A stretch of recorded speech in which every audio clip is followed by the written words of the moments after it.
Peter Obi, Mike Ozekhomeand Obidients and others had an amazing chat session on Zoom yesterday to celebrate June 12 Democracy Day. Listen to this. Engagement and conversation this afternoon. Today is a very symbolic day for many reasons. It's symbolic in the sense that this is 30 years. It's symbolic because it comes also at a time when the country has just come through an election that has many of the mannerisms and characteristics and ingredients of the election that happened 30 years ago. Some people have actually shared with us in their own language that this is a question of two elections with two mandates of the people stolen. That the election that saw Abiola not being president was one in which the mandate of the people was lost and stolen. Again, people feel that this mandate again has been taken away from the people, and that the choices that the people made do not quite represent what we ended up having at the end of our elections in February in particular. So there is a lot to do in terms of the commonalities that exist and in terms of the spaces that need to be engaged with. What is important about what we are trying to do, and I'll step back a little bit to give a context to it, is that we are holding to a space which we believe is very fundamental to the revival of our democracy, because the fear that has evaded the entire political firmament is that if the rules that govern democracies are not protected and not held onto, we will have a free fall of democracy. The democracy is going to become the winner takes all. Whoever has the might and whoever is able to exercise that might in whatever form or manner begins to have the say in terms of what happens in the end. And we cannot, in the long term, even in the short term, build a democracy around a system where the rules do not matter. And for us, we think that many things have happened in February 2023, which suggests to us that the rules were grossly undermined, and that we need to go back to raising the bar and raising the standard, and calling on our institutions and calling on the rules that we have established over the years to begin to become applicable to the kinds of democracy that we have. It is in the light of this conversation, and in the light of the fact that many of us were part and parcel of the 1980s and 1990s, where we fought the military, and the pro-democracy movement stood its grounds to tell the military that, look, you cannot determine how to run the country without the inclusion of the people. And we worked for the return of democracy. That those voices that represented that era got up together and said, look, it's time for us to re-energize, to re-return, to remind ourselves as well as remind Nigerians of that history and of that moment. And as a result, we said to ourselves, what is it that we can bring to the table in the face of what has become a very contentious election, and a very, situations where people have become extremely disappointed in the outcomes that came out of this. And we agree that if it's a democracy, it is a democracy. We will respect the rule of law to the point that we recognize that the courts are a conflict resolution mechanism, a mechanism that is going to help us resolve whatever disagreements we have with the politics and the polity that take and the elections that happened. So the fact that we are a group of people who believe that the rules must count are also a group of people who believe that the courts must be given the space to have their say. As a result of being people who are mindful of the legal context in which we run our democracy, we are also appealing to all our citizens across the country that as much as it is within their rights to come out and demonstrate today and protest today and speak up in support of what's going on or against what's going on and celebrate the fact that democracy is something we want to behold, we are also saying that that must be done in the context of the law. It is not something that we have to do arbitrarily or something we have to do as though we haven't recognized our own personal histories as well as the histories that have brought us together. So this is a space for us to have that conversation about what does it mean to rekindle that sense of this community that we represent. We are saying to the entire country and to the president and to all who care to listen that we fought for this space. We stood up.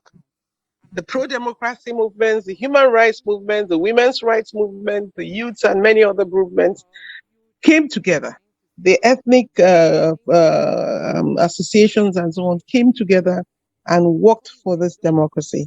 And they still have a voice and a right, irrespective of whoever is seated in government of the country. And if there are things we feel that are not done in the way which it ought to be done, we do have a right to bring our voices to bear in that space. It is on account of that that we are first and foremost having this dialogue around the issues of that contested election and the way forward. We are aware that the legal process is something we are bound by, but beyond that, we also have to be sensitive to the expectations of Nigerians as we go forward. Then there's the second nauseating, I would call it very nauseating experience for us as we were just trying to contend with the issues of the elections itself and the fallout of that elections and the expectations of the judiciary and the huge national deficit that we have in terms of trust of any of our institutions, as it were, when we got this message, subsidy is gone. I mean, a declaration was made with huge implications for the country, and the declaration was made in a very callous and insensitive manner. We ended up with a 270% increase in the cost of petrol and PMS, and we are now thinking of what do we do by way of cushioning. I was amazed to sit down on television and watch people from organized private sector meeting with Mr. President, saying to him that we will offer the country 100 compressed natural gas buses. And I'm asking myself, is that for Abuja? Is that for Lagos or for Apapa? Is that for Apapa or for mainland? Or where exactly do you start to apply 100 buses? And it begins to make an impact on what has become such an important decision that transcends all levels of society. And like we say about the subsidy, it is something that is in everybody's pocket. It affects every pocket and every family and every household in the country. So how do we begin to do that? And you can see how ill-prepared government was. The government at the subnational level, some have declared that you come to work for 3 days. What that means in the long term, nobody knows. Are people going to start working from home? I mean, which means that they need to be provided with some sort of online capabilities to be able to work from home. But what exactly is that policy about? It is obvious to all of us that this hasn't been thought through and that there isn't a plan on ground. As much as the president will want to celebrate this as a strong decision, this is a strong decision that is headed nowhere. And we are calling on the government to pay attention to the needs of the people. In my own words, I would say government hasn't got a right to be insensitive to the needs of its citizens. The citizens are the responsibilities of government. And that's what our constitution says, that our welfare, our protection, our everything that has to do with us is the business of government. And we must get back to making sure that government is in a position to deal with that. So just to say that these two hydra-headed problems are the problems that have brought us into this conversation this afternoon. And it is our hope that we will have a very strong and rigorous conversation. We hope that you understand, like the rest of us too, that this obnoxious decision that happened on the 28th of 29th of May was actually directed not at the people who have turned subsidy into a commodity of crime, but to the ordinary citizens of the country who have been scapegoated and made to pay for something they had no reason paying for, which is the unfortunate part of all of this.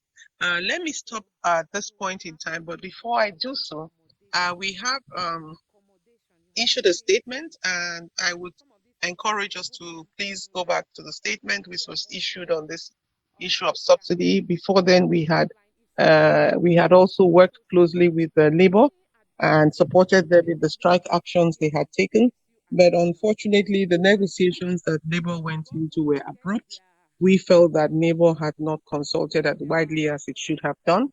We also felt that the TUC's negotiations with the government in power was only to cover a very limited number of persons because from all indications, those in the formal organized employment of government are fewer than 10% of the population of Nigeria. And whatever agreements TUC and NLC have reached have no reach for the rest of the country.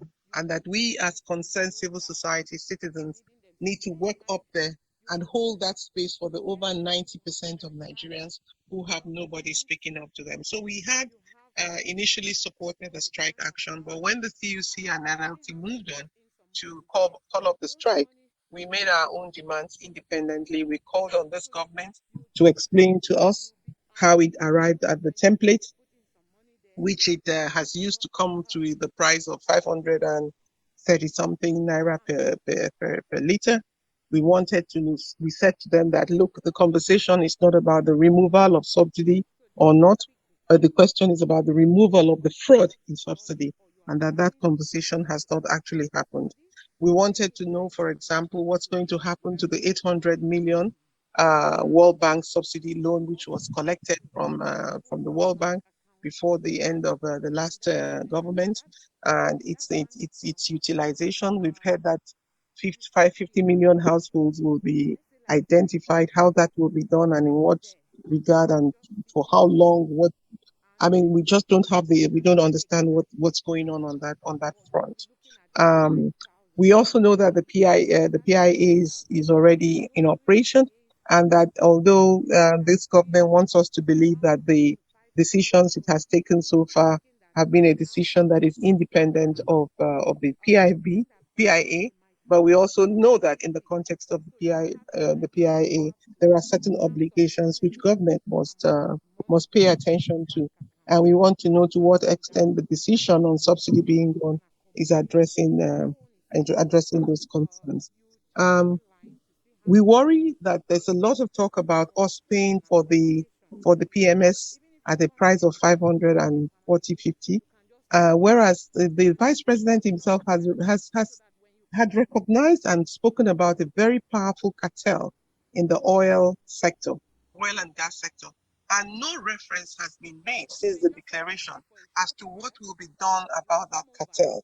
That cartel seems to be enjoying a very close relationship with government, and nothing has happened to suggest to us that beyond punishing the ordinary citizens with this new price and this inflicted and callous price on fuel, that something has to also give way on the other side. We've seen through some of the write-ups of SAN Femi Falana that there are many other subsidies that people in privileged positions are enjoying. And we believe that what needs to happen is that the cost of governance as a whole needs to become a matter of negotiation. We shouldn't pay this price for just the sake of paying the price. We must pay the price in the context that we understand that the basis for the negotiations are that the gains that will be made. The vice president talks about savings that will be made. And our question is, what is the savings going to go to? If we pay 550, who is gaining from the savings that he talks about? We fear that what we are going to see is a replacement of a fraud by another fraud. And so we want to be very, very clear here that this process has to be as transparent, open, accessible, and consultative as possible. And we in this space, irrespective of our number, size, and ability, will continue to hold our voices and make a demand of government that whatever is involved in this has to be before. So in effect, what this whole thing boils down to is that we need a whole new economic outlook to the country, an outlook that says we have to move away from spending a lot of our money privileging a few to spending a lot of our money dealing with the problems of the larger numbers of Nigerians. That shift has to happen. It is both a shift that is economic and democratic because the majority should have the say at the end of the day. So this has been our fulcrum. People have tried to drag us into arguments of templates and everything. We believe that when this discussion gets into the nitty gritty of it, we will, as a community, draw together our experts and all those who have deeper knowledge of the issues before us to make that conversation. It doesn't end as a conversation between ourselves, it's also a conversation between us and the key players in government to make sure that this time around there is a genuine commitment to addressing the needs of the ordinary citizens of our country. So we're grateful that all of you have joined us this afternoon and to say that this represents the beginning of many more actions and conversations, and to demand and to request respectfully to all of you that whenever we call, you would understand the space that we're trying to hold here. The space we're trying to hold is a space that says we are the representatives of that democratic space that we fought for many decades ago, and that we are the voices of those who try to uphold the values that define it. And those values are a rules-based approach to democracy and to governance. Thank you very much for your time and for listening to me. I will now turn around and cede the space back to my colleague, Comrade Chair, for him to carry on with the moderation of the session. Thank you so much. Thank you very much, distinguished. Thank you. Can you hear me? Yes. Thank you very much, distinguished Honorable Nkoyo Toyo, for that very incisive and elucidating analysis of the problem and what is to be done, as agreed by the Labour Civil Society and then the June 12th movement. You've done very good justice to that background. And we have seen that one of the panelists have joined, SAN, Professor Ozekhomeand has joined. I was trying to get His Excellency Atiku Abubakar. Maybe he's still having his medicals or he has joined, I wouldn't know. But I'm in touch with him though, to see that he comes to say his goodwill. And I'm in touch with the handlers of His Excellency Yemi Osinbajo. The Lagos State people have come to Abiola residence to lay it. We need to apologize to those who have gone to airport hotel that we are unable to do that at this time for tactical reasons. But we have converged already, and then we are going to do it. I must appreciate our leader, His Excellency Peter Obi, who has been very tenacious, and he's a people's man. Wherever you find the people, he's always there.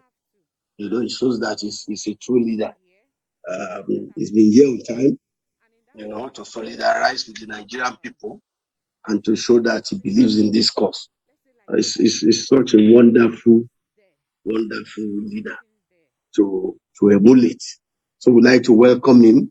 We'll give him time, but not now. But I would like,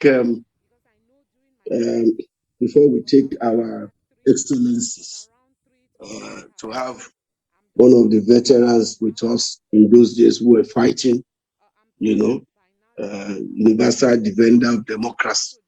That was the outfit at that time. We were on the field together.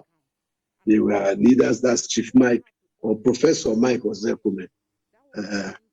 So to intervene because he will have to stay till the end because he knows much of these things that we are doing together.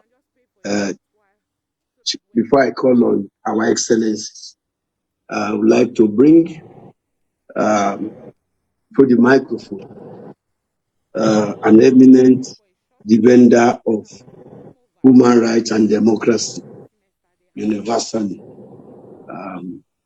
Chief Professor Mike Ozekhomeand Obidients, the Apapa 50-50 of Edo land, to speak to us, to lay the background to the two topics. We have two topics here. We are dealing with the electoral crisis, flowing from February 25. These are the youth 93 and 200. And we're also dealing with the fuel subsidy scam, which has foisted on us what you call outrageous hike in fuel price. So, Professor Mike Ozekhomeand, I yield the floor. Thank you. Yeah. Can you hear me? We can hear you. Very good. Thank you very much, veteran here.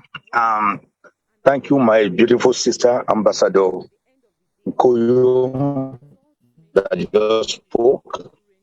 You can see from the background that I'm actually in Eko. I'm going to the airport. I just left the airport hotel at Ikeja, where I went to after the solidarity songs at the graveyard of Chief MQ Abiola.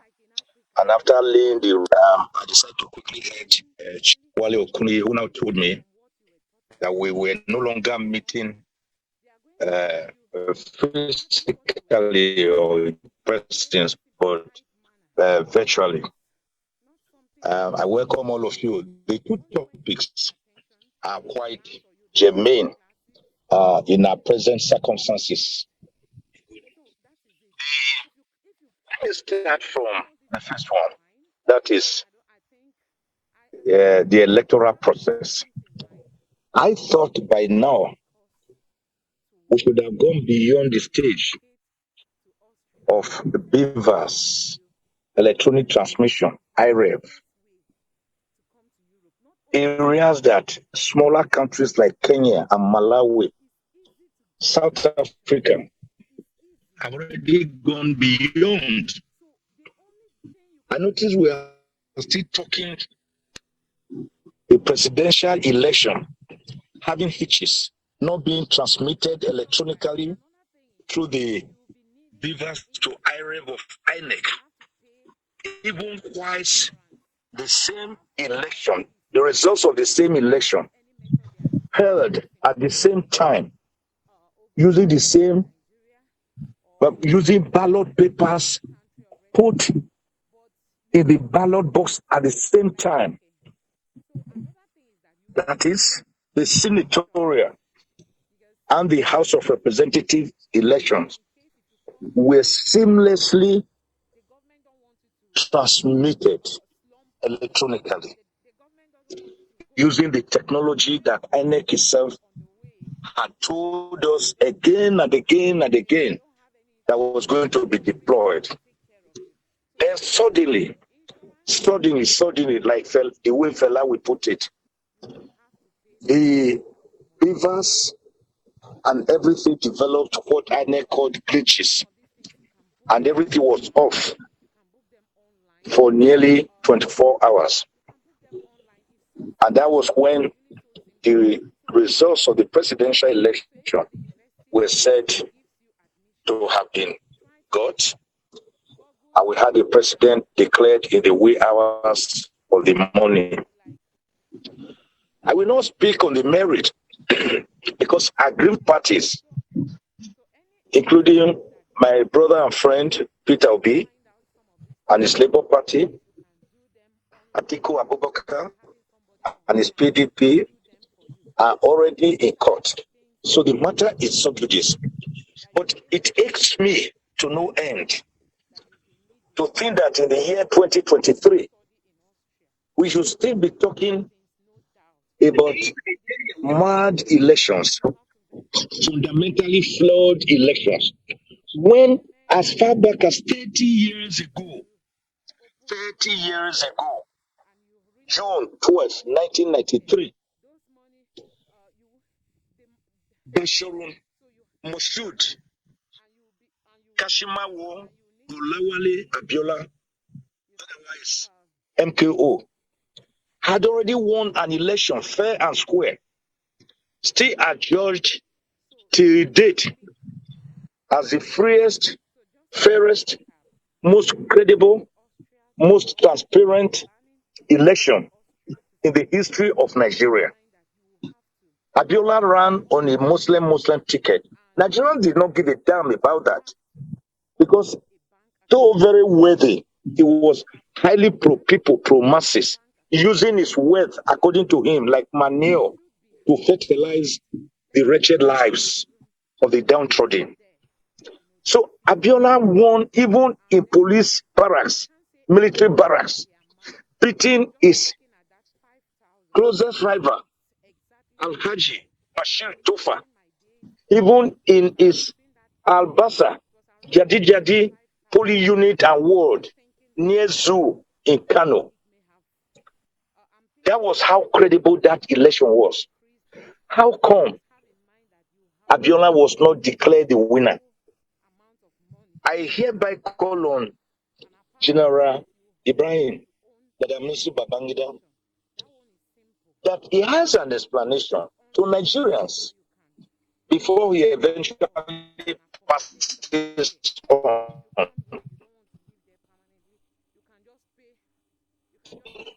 Who are those people he said were part to the annulment of that freest and fairest election? These witches and wizards that dwelt in the coven to deny Nigeria of perhaps a person who would have become the greatest president in this country, whose entire program was Hope 93. He also that explanation. He said there were some people within the military and within the civil police. Let us know these people so that history will not adjudge him as having known too much but said too little. I'm therefore not happy that we should still be talking about our electoral process, which even the Wales report that came out of a committee set up by Yaradua, who had agreed and accepted that his own election was flawed. God bless him. May so rest in peace. All the recommendations in that report have never been implemented. That is why we are where we are. Now, for those of you who were with us at the 2014 National Conference, where 492 Nigerians met from all strata of the society, all professions, all religious divides, all linguistic divides. We made over 600 recommendations.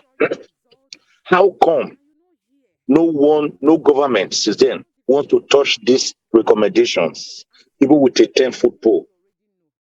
If we had touched them, or even if we touch them, and restructure Nigeria and allow Nigeria, I was in the subcommittee as to what to do with the recommendations of the National Conference, and we agreed that those that were not controversial could be enacted into laws.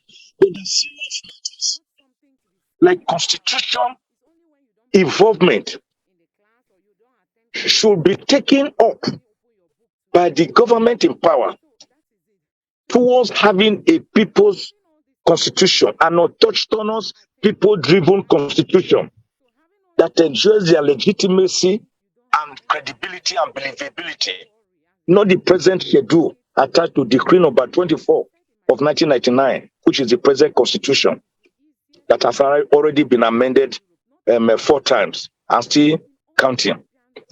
So we need that people's constitution, whichever president finally anchors after the election petition has run its full course up to the Supreme Court. Even if your only agenda, apart from looking to the welfare of the masses, which is very critical to democratic dividends, even if your only agenda is giving Nigeria a people's constitution, wherein they will buy into through a referendum or plebiscite of the people, as was done in Kenya, in Egypt, in Tunisia, in Eritrea, in South Africa, in Iraq, in Iran, in Bangladesh, and heavens did not fall. Even if that is the only point on his agenda, apart from giving democracy dividends, then he would have succeeded as a president. For as long as we continue to pretend that all is well, treating an ailment like a boy with eczema, like a serious boy that has become cancerous with medicine meant for ordinary skin disease, for so long will Nigeria continue to be on a journey to no destination, compassless. On the second issue, and very quickly, in the government has said it has allowed and removed subsidy, and that the government has no apologies for that. Very well and good. But I thought it was Tinubu and others, including former President former President Muhammadu Buhari, and the major players in Buhari's government, and even those ones, as we already seen emerging from this government, who actually shut down Nigeria in January 2012, said he was removing a little of subsidy by increasing the fuel price. I think it was then about 85 naira or 90 naira to about 110 naira, and it was forced down to about 97. Nigeria was literally closed down from Abuja to Lagos, Ibadan to Osogbo, Benin to Owerri, Umuahia to Calabar, Aba to Onitsha, Kano to Kaduna, on the ground that there was nothing like subsidy, and that in any event, the subsidy was just by the people they call thieves.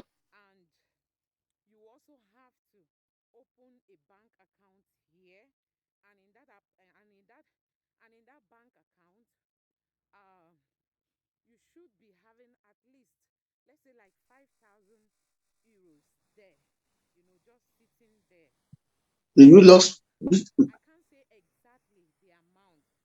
Yeah, veteran. I think we lost. Okay, we lost him. Okay. He's frozen. Because he's in transit, is in the vehicle.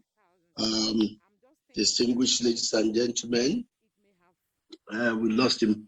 He said much, though. Said much about the two topics, two agenda before us, and so we can excuse him at this point. He will stay back when he comes in. I see, Doctor. I'm tempted to. Well, let me announce for you that Alhaji Atiku Abubakar is having his. Can you hear me now? Can you hear me now? Can you hear me now? Okay, we can hear you. Can you hear me now? Maybe you should just round up, sir. I just want to end it. Yes, I want to round up. I want to round up. I want to say that the people will still be punished for this so-called removal of fuel subsidy are the masses who are already beleaguered at the receiving point. There's no big man in Nigeria today, the state captors, even those who run a fleet of about 50 to 30 cars, who will not drive their cars because they have removed subsidy. It is that poor man who received 20,000 to 30,000 naira in a month. We must look at this issue critically as to whether it was necessary, so that we do not suffer what late Professor Cloud Ake called a disarticulate economy, an economy where we produce what we do not consume and consume what we do not produce. I thought we are producer of oil, one of the largest producers in the world. Shouldn't we have an opportunity to enjoy our God-given gift? Should we suffer like other countries that have never seen a drop of oil? These are critical areas that I think the government should look at so that the masses do not die because a general without an army will not have any army to control. If our government survive and we do not have the people, then Armageddon is here. I thank you for this opportunity. And may God bless you all. May God bless Thank Nigeria. you. Thank you. God bless Nigeria, the Akpapa Fiki of Edo land, Thank you. the universal defender of democracy, Thank you. Nigerian senior advocate, and one of the most brilliant in the civil society, Thank you very much. Professor Mike Ozekhomeand, SAN. We appreciate that intervention. We pray we don't have an Armageddon. We are trying to avoid the Armageddon. That's why we have put this together. Because Armageddon will take everybody will go with the Armageddon. Yeah. So we don't all want to go with the Armageddon. And that's why we are doing this. Government will not know. They think we are troublemakers. We see better than them. Because we live with the people.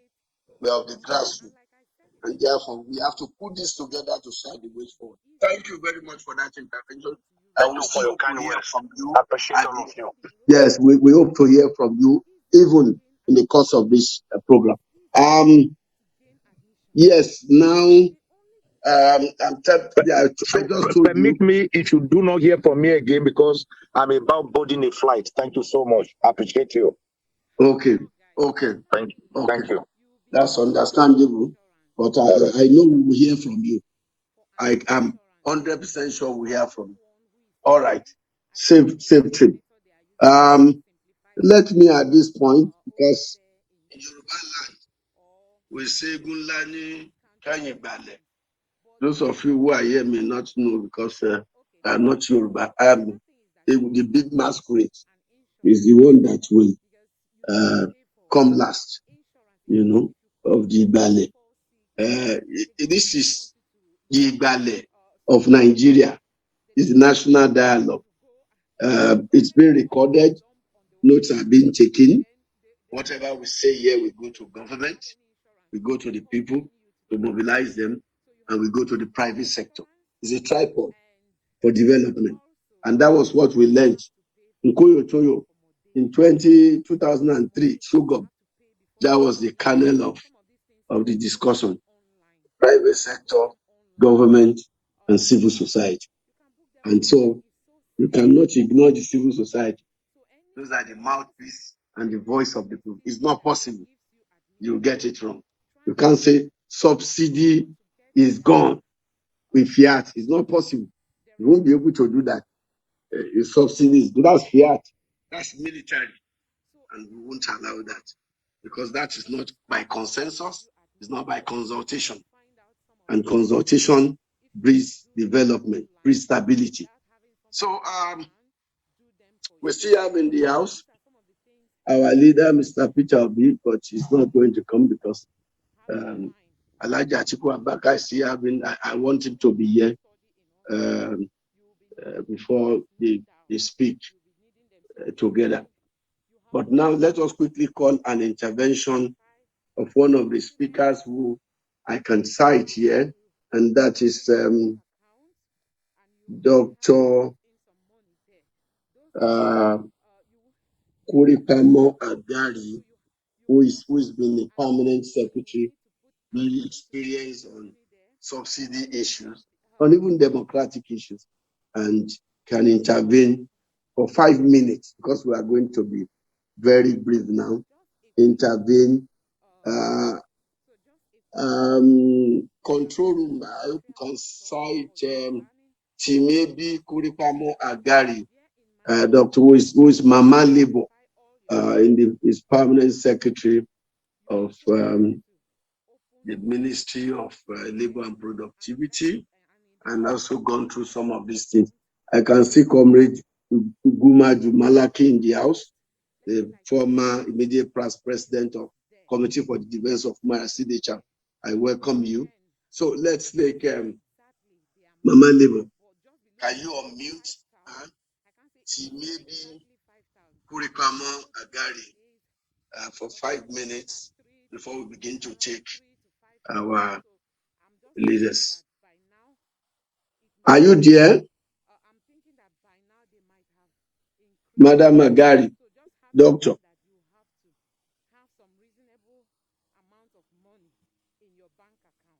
Dr. Agari, can you unmute her?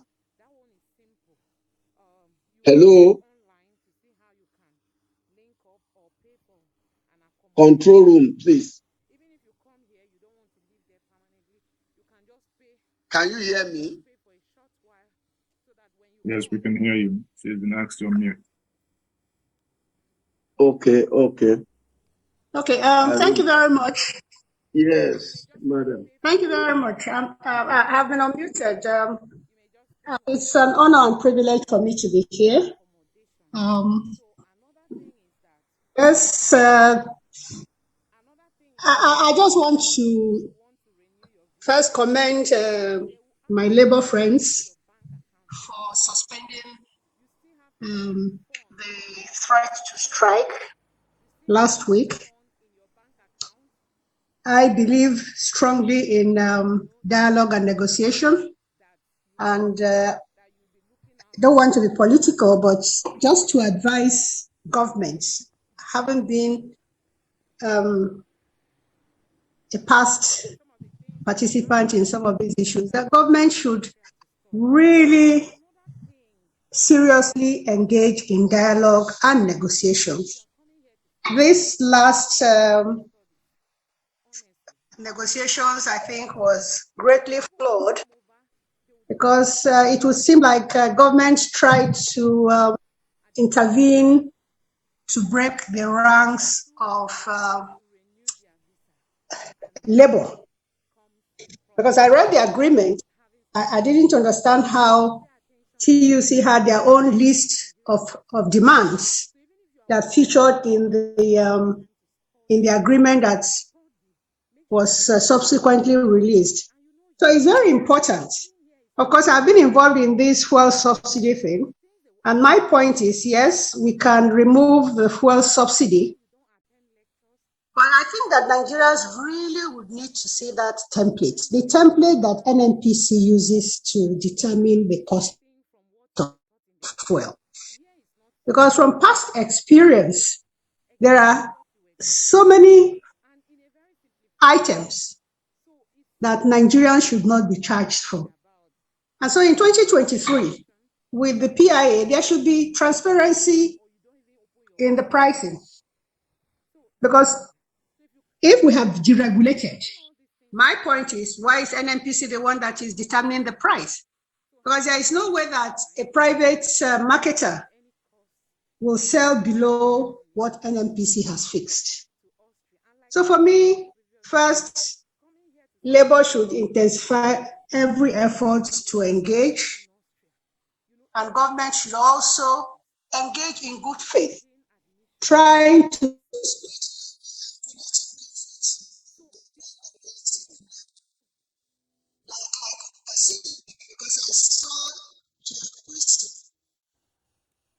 dropped out of the threat, I think NMA.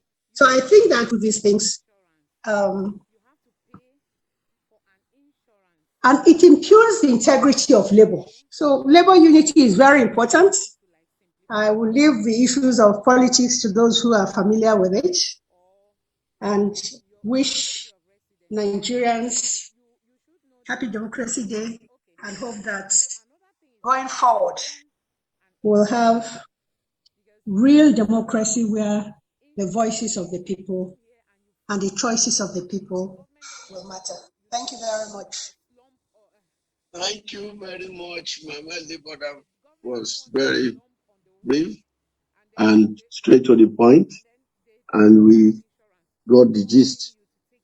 That's a very instructive one, particularly for our friends in the labor movement. The NLC president is in Geneva, and I'm going to bring him here. I don't know the time difference, but we spoke yesterday, and he sent one Mr. Adiyonju or Comrade Adiyonju. We represent him physically. And I said to him that he has to speak via Zoom. So the NLC president there. But then, since we have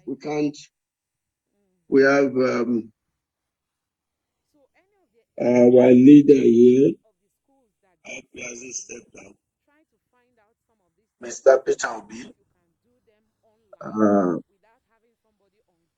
Is he still in? I'm trying to check. He's there. Hello? He's Is there. he still here? Okay. Well, this is just goodwill to felicitate with Nigerians and to also advise us on what can be done on those issues. So it's purely goodwill to speak to us. I don't know whether he wants to speak now or he wants to wait. I've been very indecisive about that. But if he wants to speak now, we can take him because we want him to listen. But then because he said he's a good listener and he learns, so I'm taking it from that perspective, but I'm also, he's been here for some time. So I don't know what the consensus is.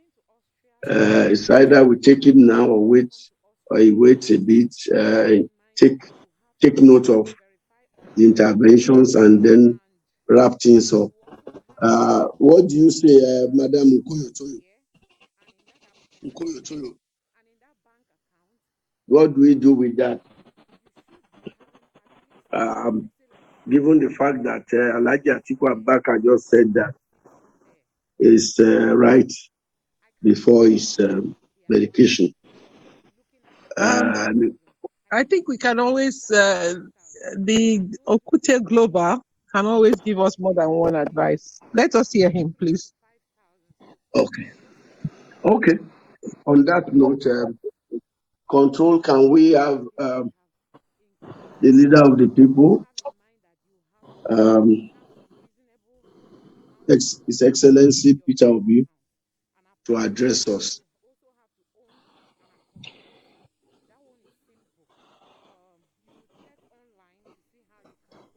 Hello, can you hear me? We can hear you, sir. Okay.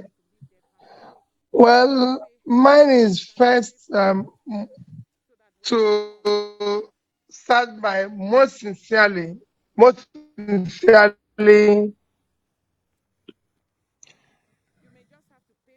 gratitude to all of you for the effort you have put over the years, fighting for a better Nigeria and the welfare of people. We can't thank you enough because most of you have sacrificed a lot for this nation, and I'm sure God will continue to bless all of you in different ways. Again, to continue your efforts. At times when you're working and sacrificing a difficult, unappreciated situation like we are in Nigeria, you feel very pained that your sacrifice is in vain. But I assure you it's not in vain. It's added every day to this long journey of change. What you're doing is what is helping this change fighting for. This new Nigeria we're all fighting for. It is your sacrifice and passport. As for the two things you're mentioning, I can say a lot about the election because, of course, I'm in tribunal. The only thing I can say is that the major ingredients of democracy is, like my very dear sister in Korea said, must be rooted on the foundation of rule of law. And like I said publicly, if you must seek or want to answer his or her excellency, the process through which you reach that destination, because you've now become exemplary, a role model for people to emulate. And we cannot allow our children, our young ones, to be emulating criminality and things that are wrong. So for me, this is sacrosanct. The process is far more important than what you do thereafter. As for issue of subsidy, I've maintained throughout the campaign that subsidy is organized crime, and I've shown it using the example of Nigeria and Pakistan to show that the quantity of we consume we're supposed to consume, because we have a country with similar population, roads. I don't know whether they have more cars, consuming below 50% of what we consume. So shown it. I've looked at the cost, and like again, my dear sister said, let's be transparent. Let's have the costing. I said I will remove it immediately. But let's have the statistical method in which you arrive at one, the cost, what you're removing, and the benefits. Like I mentioned in my tweet, that there's a difference between if you have a toothache and it has to be removed. There's a difference between that you went to the dentist and he applies the local anesthesia, and then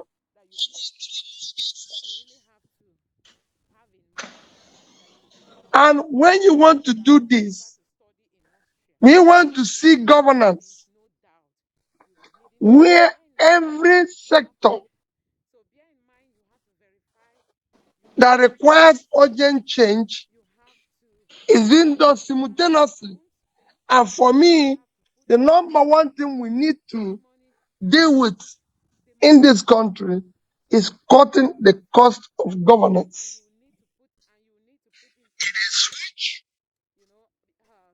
It is irresponsible and must be dealt with immediately. When we cut cost of governance, that is number one. Then we now start cutting the cost, and every cost, everything we're going to do must be in such a way that there's an empirical, verifiable, statistical evidence.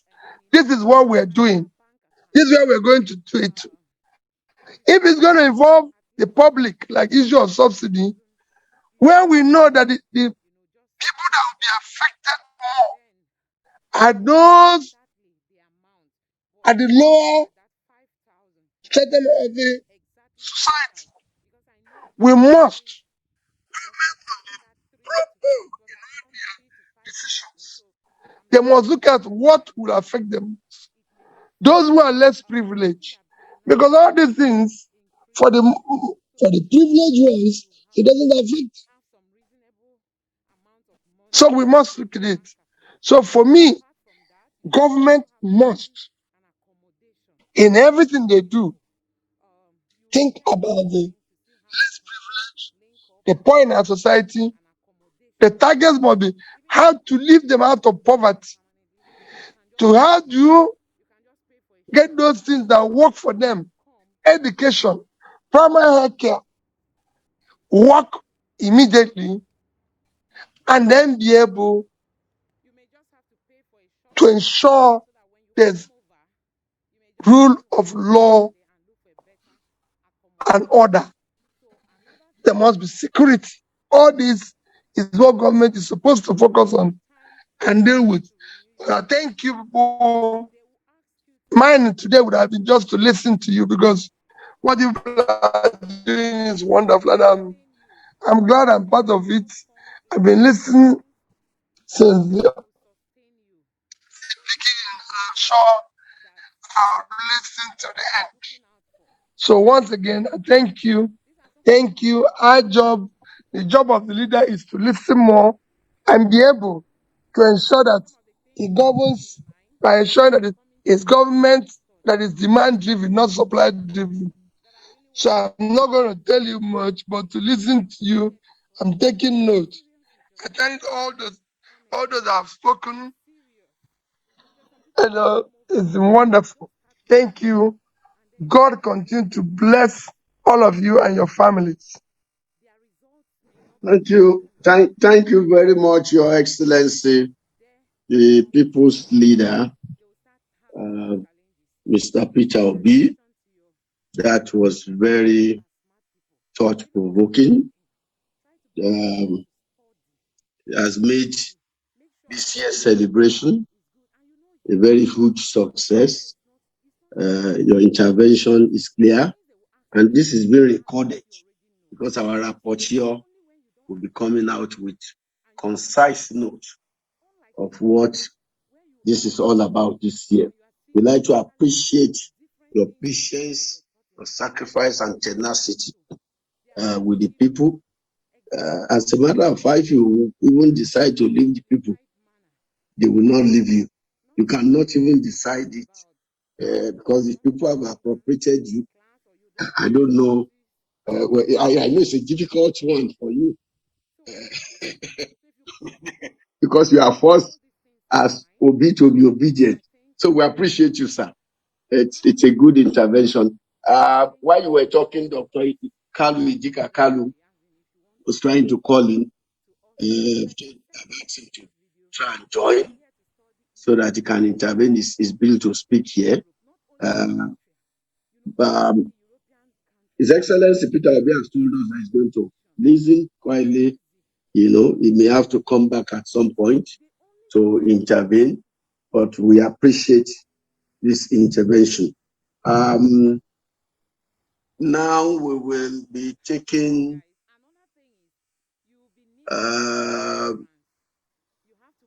Madam Nkoyo. Madam Nkoyo Toyo, are you there? Nkoyo Toyo, we're trying to. Okay, I can unmute. Yes, I'm here. Thank you. Yes, we want to say something before we go on. No, thank you. Just to thank His Excellency Peter Obi for that intervention.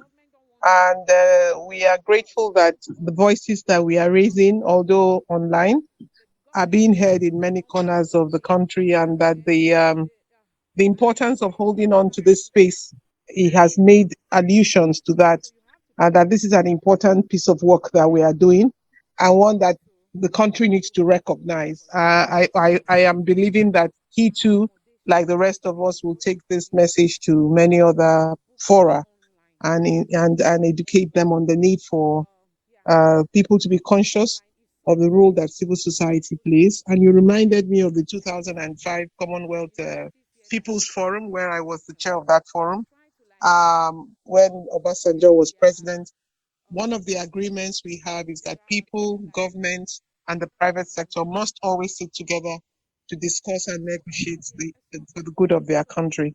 I think what we've seen with the subsidy so far is that it's been a negotiation of government to government, and we haven't seen now private sector is working around very closely to government. They were the one who put us in the mess in the first place. But here we are. But very grateful to His Excellency for that comment, and thank you for appreciating what we are trying to do here. Thank you.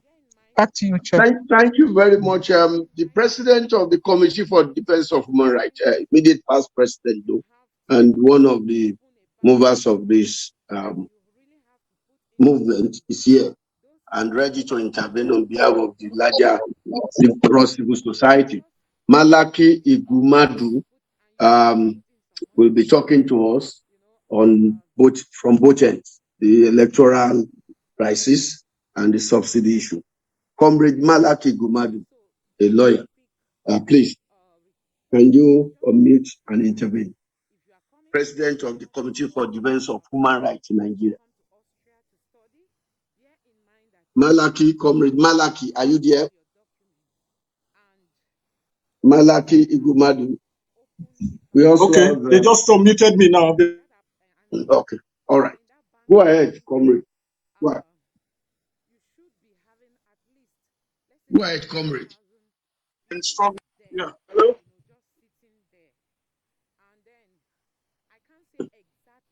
We can't hear you. We can't hear you, Comrade. Can you hear me now? We can hear you now. I've been struggling to unmute myself. Oh, sorry. I believe that was from the host because, well, good evening, everyone. Good evening. Are you still there? I simply want.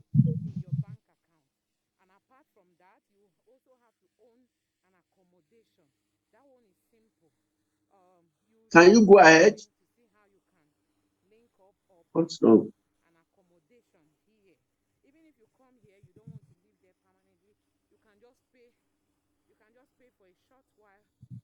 Control room. Can you hear me? We can hear you now. Okay. So I simply want to say thank you to everyone. The interventions have been worth the while. Throughout yesterday, we had our own June 12th celebration at the Committee for Defense of Human Rights, where I had the privilege to also speak to our people. Recall that at our last meeting, I did propose that June 12th cannot be erased in the annals of our experience as a country. No less now that it has been domesticated as the Democracy Day. So I made my remarks that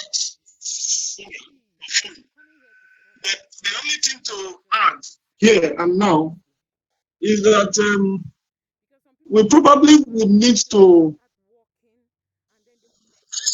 crystallize our thoughts in a more result-oriented manner and focus on how to energize the constituencies, the traditional constituencies, and the emerging ones too, because the experiences of 2020 and so on and so forth has shown that Nigeria is also witnessing serious fundamental transformations and throwing up fresh leadership and fresh consciousness along core issues of concern to different demographics.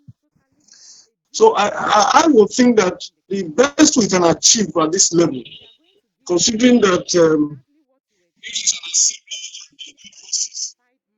is to find a way of striking a balance between what we're very proficiently used to in terms of the mode of our operations, which has not been entirely bad, but to blend it with the new demography we have seen in the street and see how we can balance it and reinforce each other with a view to giving the ruling class some run for their money. I say this because a day such as this, June 12th, should not be lost on our people. 30 years ago is not 30 months ago. I say 30 years ago. There are so many. In short, the greater percentage of the population of our society mainly read about doing things in history books and the pages of newspaper. Not many of them, I'm talking of these youths, can relate practically with what it is. While you talking, I know you are among so many other things. I know where it fell on you to be producing coffee on the streets of Lagos. What I seek to emphasize by that is that whereas the weapons of engagement, the tools of engagement now may differ, it is important that the people, the youths of today, should learn and integrate what it is that made the struggle stick in the past, what they may be willing to do with their own time and with their own history. Now, while thanking everyone, I had thought that we'll be able to activate our centers in a way that demonstrates to the ruling class that the principles of June 12th must continually be thrown out there and done sufficiently well to be able to convince the occupants of power now that we have not forgotten what the battle was and how we got to where we are. Indicating that we're also not ready to toil with those successes that were recorded. Of course, what is the general idea or principle behind the June 12th? It is the supremacy of the will of the people. 30 years after, we are still on the same issue, which is why people are in tribunals and in law courts to reclaim their mandates one way or the other. So, to what extent have we made progress in 30 years? And to what extent can we continue in this trajectory to 30 years? And if we lost, what will happen to this country as a political entity? Now, in rounding off my thought, I want to appeal that our coalition and collaboration with Labour may need to be reviewed. I have had one of the previous speakers, the madam that spoke much earlier, talk about her joy over the suspension of the strike. Well, that is one side of the story. The other one that resonates with the masses of the country is that it appears to them, and this is coming from numerous of such incidences, that there isn't in the country a very viable, potent labor centers that can take a position and breathe it down the government in a way that at least show them that we can't take all their policies, however obnoxious. And what it does is that each time the Nigerian people are mobilized and demobilized, it becomes thrice as difficult to attempt to even beckon at them. And that explains to a large extent why the Labour Civil Society Coalition to say that we have seen in the trajectory of our struggle very difficult instances in which it will be difficult for labor as an organized labor and trade centers with TUC to carry on, particularly when they are ambushed, either by way of court orders or government tactics. And that at that point, they can easily diffuse into the civil society. And we have, in many years in the past, we have carried on we have carried on. The first thing is to be able to carry the Nigerian people in one fell swoop. When they encounter that, we take it on. Okay. So that's my point, that we need to also find a way of those strategies. Labour can dissolve into the civil society of carrying on their struggle through the people. They are first Nigerians before they became Labour activists. And the rights that they have, including their constitutional right to freely express themselves, even through protest, cannot be taken away from them as citizens if they understand the game very well. Let me leave it at this point. I'm actually also very keen in listening. Thank you very much for the opportunity. Thank you, Comrade Malaki Igumaju, President, immediate past President, Committee for the Defense of Human Rights. I believe it's the part of the campaign for democracy that fought for the restoration of democracy.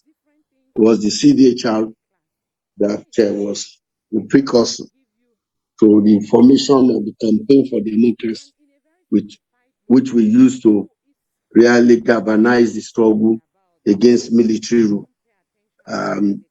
He was immediate past president. Thank you for that intervention.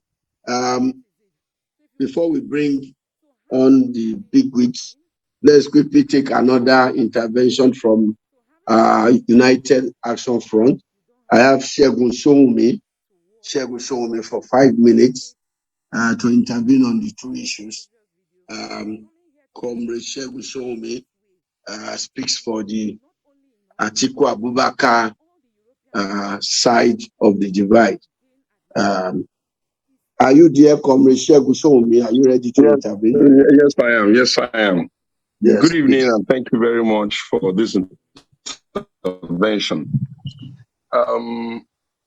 What I would want to say quickly is that if we're not very, very careful, we're going to find ourselves in a long-drawn civilian dictatorship from the look of things. And it comes on the tail of what the last speaker just said. It doesn't matter any explanation labor operatives and labor movements give. It was quite frustrating and a bit of uncharitable that they back down too quickly. Why? Everybody gets the subsidy removal argument. But what I don't get is that you are going to come and tell us that over a period of many years, some private sector players, your friends, have milked and robbed us and walked us into a debt. And you are going to pass the burden of that, their irresponsibility to the citizen without showing us, one, a commensurate set of activities that will be palliative before you remove it, or even more importantly, before showing us that you have the determination to ensure that those who have robbed the country blind suffer some consequences by way of trials and what have you. That's not how to run a nation. And if Labour finds it so easy to be made to back down before they even start, it can only give you an idea of what we have coming up before us. The second intervention I want to make is also that we must understand that democracy as we now know it in our country, and all of the things that may eventually get thrown up as a result of the cases in court, has told us in clear language that those who are taking over the rest of our affairs via democratic manipulations are very skilled at ensuring that their manipulations can also get the coloration of tribal and ethnic and religious, either validation or what have you. It means that we must go back to our trenches. We must plan well. We must be very realistic. We must know that it will take a coalition to throw them out when another round of opportunity comes. That is if they don't get thrown out before by the tribunal. And then we must ensure that we're not just opposing for opposing's sake. We must constantly tell them precisely what we think needs to be happening. If we don't have comprehensive judicial reform, how can democracy work here? All they need to do is steal, and then we're shoved the argument, go to court, and nothing will happen. If they don't have police reform, here, the type of police reform that makes you understand that the police does not respect even the people that are paying their salaries. That means even if a high-ranking person in society does something wrong, the police on their own have the gravitas and the will to be able to do right by all. We have not started.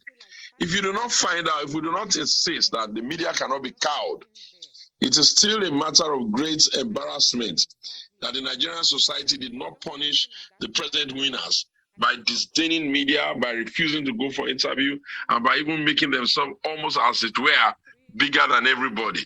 And it therefore means that civil society, our work is not done in advocating and getting the mass of our people, especially the lower run of the ladder, to understand that the promise of democracy is the only thing that separates them from being taken for a ride forever.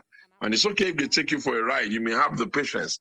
What about if by they're taking you for a ride, they are passing the baton of leadership to their children, which invariably means they're taking your children and your next set of children for a ride. It's not going to work. And I think that they understand that when above the top shop, you must figure out a standing committee that really works on strategy and goes to every length available to ensure that we're going to say no. This type of thing will never happen again.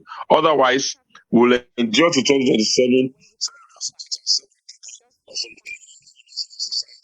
We'll do brigandage and what have you, and we'll be here again after we speak in the same type of English. That can become sometimes frustrating.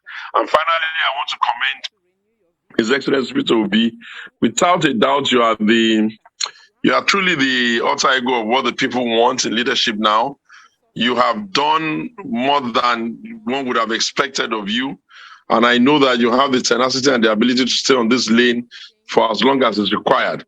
All I will add is we must go back to the strategy board and go and review it so that the numbers don't start decreasing, but we can then make sure that it can increase, because if it must be, it is really up to us. Thank you very much. That's what I really thought I wanted. And happy Democracy Day and happy June 12th. It's so sad that June 12th now looks like this 30 years after. If we knew this was what they were going to do with the civilian democracy, we might have left it in the hands of military dictators, because at least they are a little bit more reasonable when it comes to the usage of power. Thank you very much. Thank you very much, Chief Show me all the way from Abeokuta, Ogun State, where you have General Obasanjo and co. Thank you. Thank you. That was a very profound intervention, telling us how to go to resist dictatorship. Thank you very much. We really appreciate this. Well, you have made the point about Mr. Peter Obi. We have no choice. It's been appropriated by the people. I don't know. I don't really envy him. There is nothing he can do now. He has to live like Mandela, who says, I don't have a private. He has to really live now like Mandela, who said, I don't have any private life.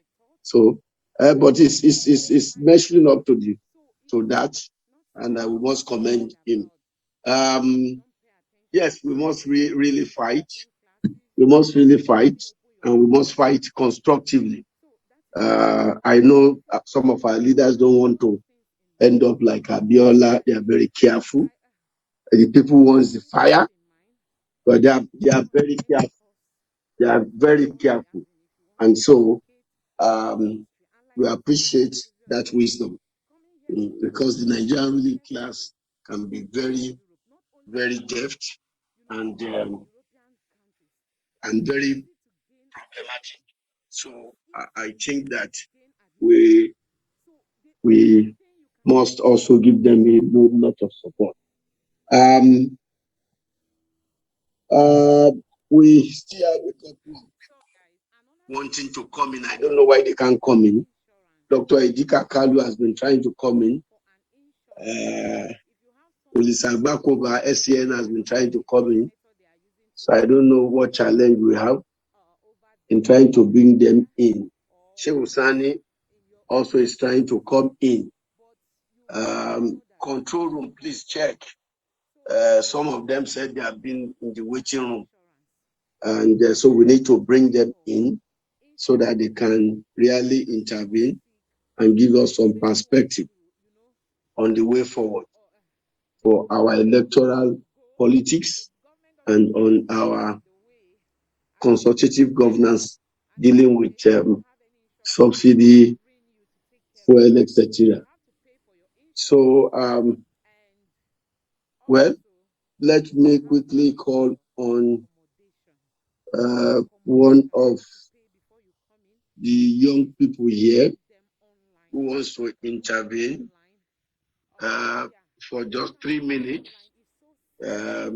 Lucky Obiyan who wants to intervene for 3 minutes. Lucky Obiyan, please, can you unmute him?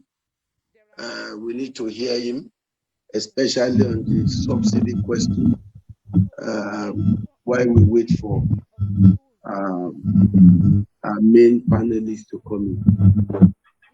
Lucky Obiyan, honorable. I think there is honorable before his name. Obiyan. Control room, please. Okay. Yes, 3 minutes. Thank you. Can you hear me? Faintly. Yeah, a very good afternoon. Yeah, 3 minutes. Yeah. A very good afternoon to everyone. More especially, let me begin by extending my greetings to His Excellency Peter Obi, all the wonderful speakers who have spoken so far, Mike Ozekhomeand, and the rest of them. And thank you for the organizers. I also want to appreciate this opportunity to also give tributes in regards to the June 12th presidential election that was regarded in the history of this country as the fairest and freest presidential election in the annals of our country history that we have ever witnessed. The truth of the matter is not far-fetched that the current generation is being oppressed by political elite. Over the years, the Nigerian state has witnessed different systems of government, from dictatorship, military junta, the parliamentary system, the democratic system of government, and what have you. Let me pay tribute to one of Africa's best, one of Nigeria's best, the hero of our democracy, Chief MKO Abiola of blessed memory. The fight you fought as at that time remains a reference point in the history of this country. As we progress into the rebirth of a new nation, a new Nigeria is possible. For those of us within the civil society organization that have been on the streets of Abuja in solidarity with Nigeria to register and lend our voice as it affects the last election that took place on the 25th of February 2023. For those of us who have followed the trajectory of our activism, of our protest, we're doing that not just because we want our voices to be heard, but because we want to be a part and parcel of a new Nigeria. We've been at the vanguard of this struggle as it affects my generation.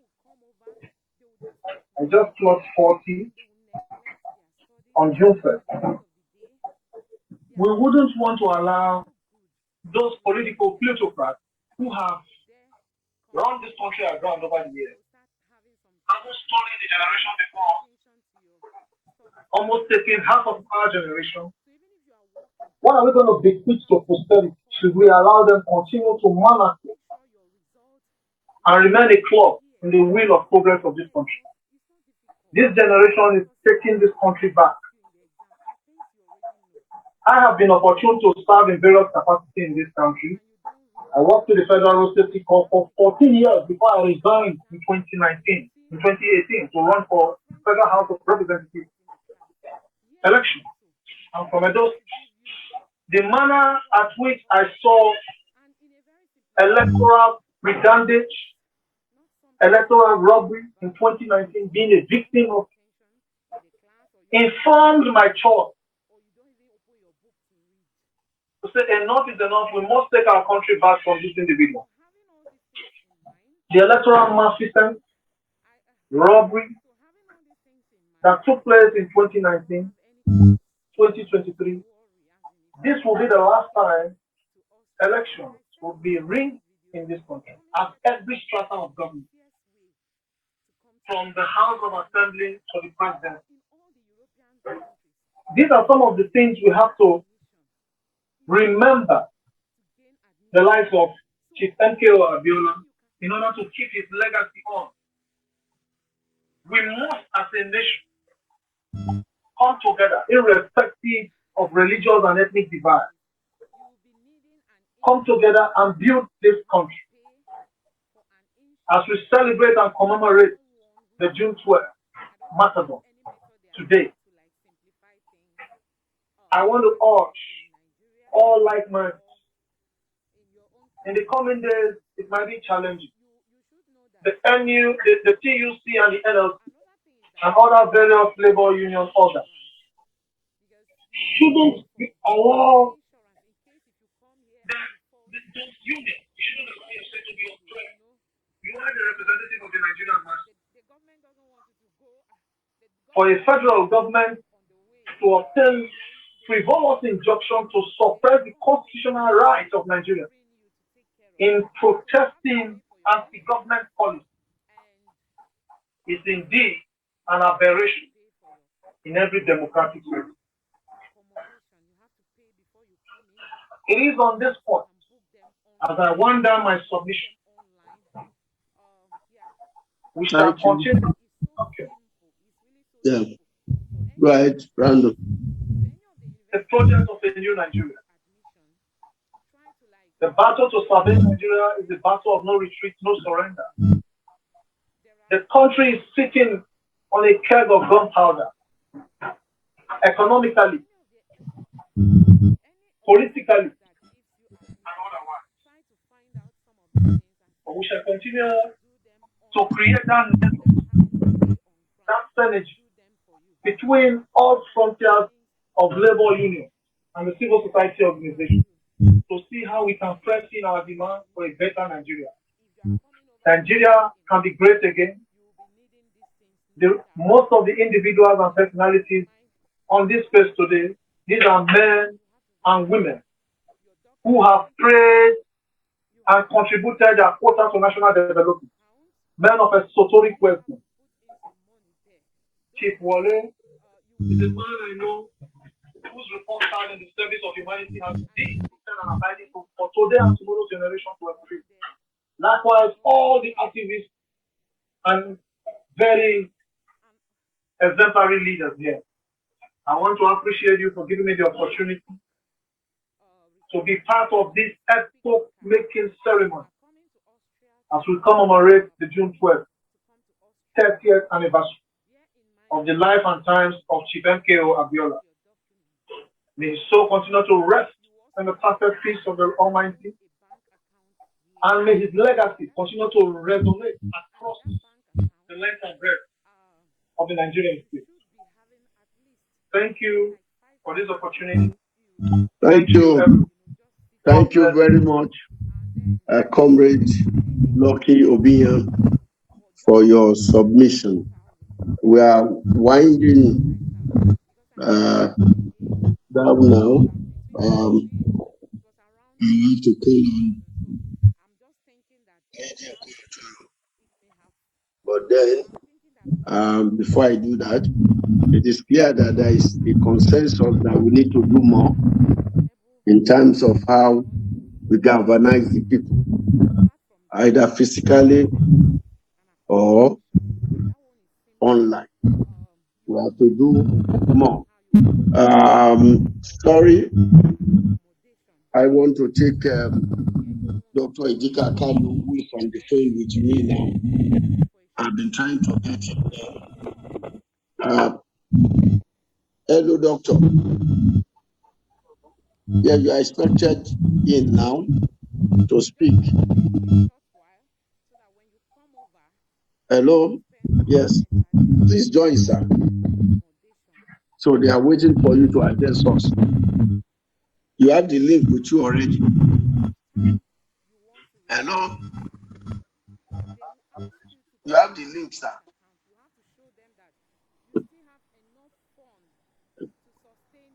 On your WhatsApp.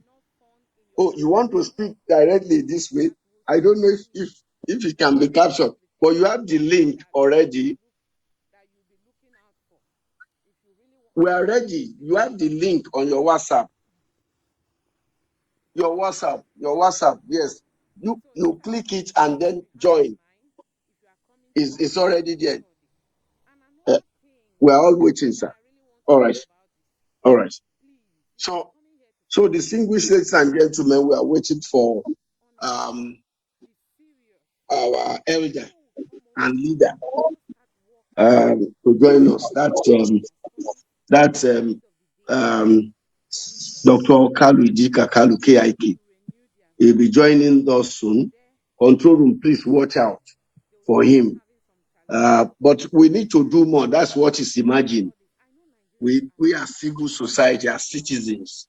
We don't have to be docile and we don't have to rely too much on labor. Even the labor president, Comrade Ajero, said that much. That people have to come up. There's a hand up. Can we take that while we wait for Dr. Ejika? Can we take what? There's a hand up. Can we take Lanre Adenuga, please? Okay, 2 minutes. Lanre Adenuga. 2 minutes. Can we have you? Thank you, sir. My name is Lanre Adenuga. I'm a Deputy Chairman, Lagos State Labour Party. I want to sincerely appreciate the organizers of this program, and I want to appreciate His Excellency and all those who have spoken before now. Quickly, for me, what I want to contribute to this discussion is, for a long time, we've had people in authority, people who are privileged to be in a position to, take decisions, actually taking the laws into their hands and enjoying impunity. That means they feel they can do something and get away with it. What we are saying today, 30 years, what we are celebrating today is a decision, a wrong decision taken by a few set of people under the leadership of General Ibrahim Babangida, annulling an election, the result of an election that the whole world believed was the fairest, was the best. And the question I'm asking is, what has been done to Ibrahim Babangida and his cohorts and his people who annulled the mandate of the people? Now, there was another election that brought in President Yaradua. Okay, after Obasanjo, that election was rigged. Okay, even President Yaradua, when he came to power, he acknowledged that election was rigged. There was a panel that was set up to investigate. There were recommendations. Nothing was done to the culprits, to the people who, conspired, those who rigged the election. Nothing was done to them. So impunity is one of our major problems in this country. So I think it is time, if people in power, because, people in the National Assembly, people who are in the executive, because they enjoy this power, because they are the ones that most often, take decisions that run contrary to the wish or to the mandate of the people, they cannot punish themselves. What I'm saying is that the civil society, because we say that power belongs to the people the civil society, we must begin to galvanize efforts of the masses to really deal with these people and tell them that they cannot do anything. I mean, take our mandate and go scot-free. We must begin to name and shame people. We must begin to document, events to show the whole world, to show people, to show our new generations that these are things that people do and they are wrong and we will not accept them. Like this election that happened, I feel bad. I feel, very terribly bad that some people will say that the February 25 election was fair and fair when there was violence, especially in Lagos. The way people were harassed, the way people were intimidated, the way people were maltreated, people were beaten. Some people ended up in hospital. Some people died. And then some people are saying that there was no election. Civil society must not rely on the media, on the established media, to document these events and show that these are the people, and let's decide. This is what people can decide to name them, to blackmail them, and to, boycott them. So civil society, we must begin to name and shame and deal with these people who take the laws into their hands. This is my submission. Thank you so much.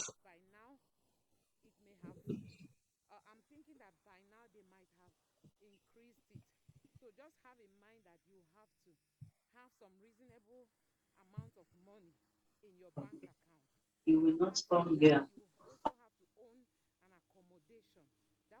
Well, thank you very much. Che, have we got Dr. Idikakalu in here? Che? Che? Cannot see. Hello, Dr. Kalu Idikakalu is on the line with me. Hello, Okay. sir, you are in. Can we have Dr. Kalu Idikakalu now? Is in on another phone, another device. Okay, go ahead, sir. Yes, can you come in? Can you speak now? Which phone? Let me check the device. It's not of this generation. Yes, I know Lanre has spoken. Yes, on that line. But which? No, Lanre is gone now. We want to hear you, sir. It's your turn to speak. Can you speak? Can you use that device to address us?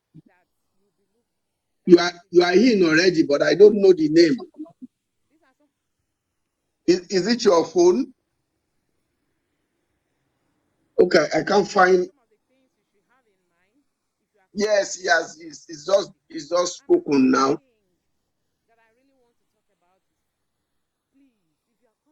Speak to the line. Speak to the line. Speak, address us. Okay, we want to have Dr. Kalu Idikakalu speak to us. Control, please, can you check his device? He just came in on another line. We need to know the telephone number that he came in with. We can't see Kalu Idikakalu here, but we need to know the device so we can allow him to speak. But he's in already. Because please unmute everybody. Let's unmute all and let him speak. Yes, we can hear him speak and then we can mute the others. Just unmute all first. Doctor, are you here? Oh, I won't be unmuted.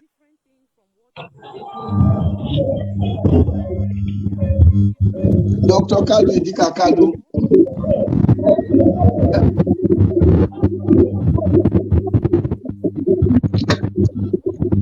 Dr. Kalu Idikakalu.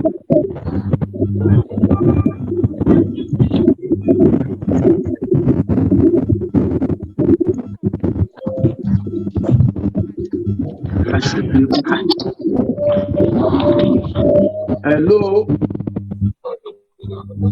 Dr. Kalu Idikakalu, can you speak, please?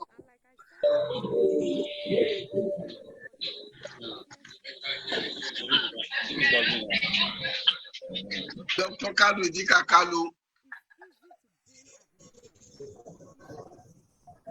I think we can go on. Che. We're not getting him.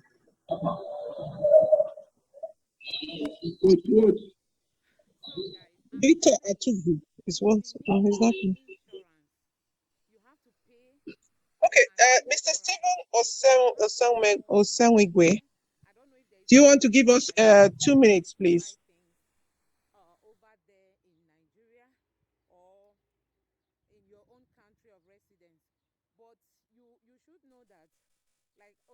Hello, am I being heard?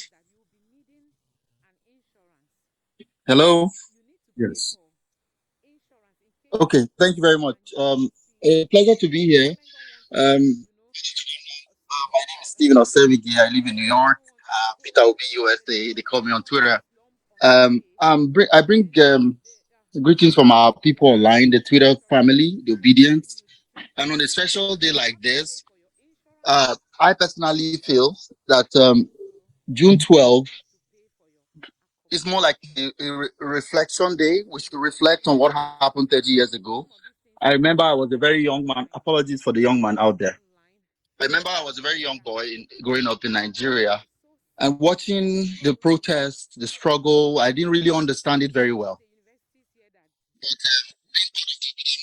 watching what has happened in February 25th, where I was online on my Twitter space for 5 weeks nonstop, 24 hours, talking about real-time experiences in Lagos, in Kaduna, in Imo, in River State, how people went through hell to cast their ballots. And as a convener of a support group, Save Nigerian Group USA, I have our members across observing and watching travesty going on. And the living through this and the post-election periods, we have people on the ground supported online and all that to air their voices. And you see the fear for Nigerians not wanting to come out because, oh, they'll kill or remember NSAS. And I said, and I keep saying online, that in a society where people cannot peacefully express themselves, that is not a democracy.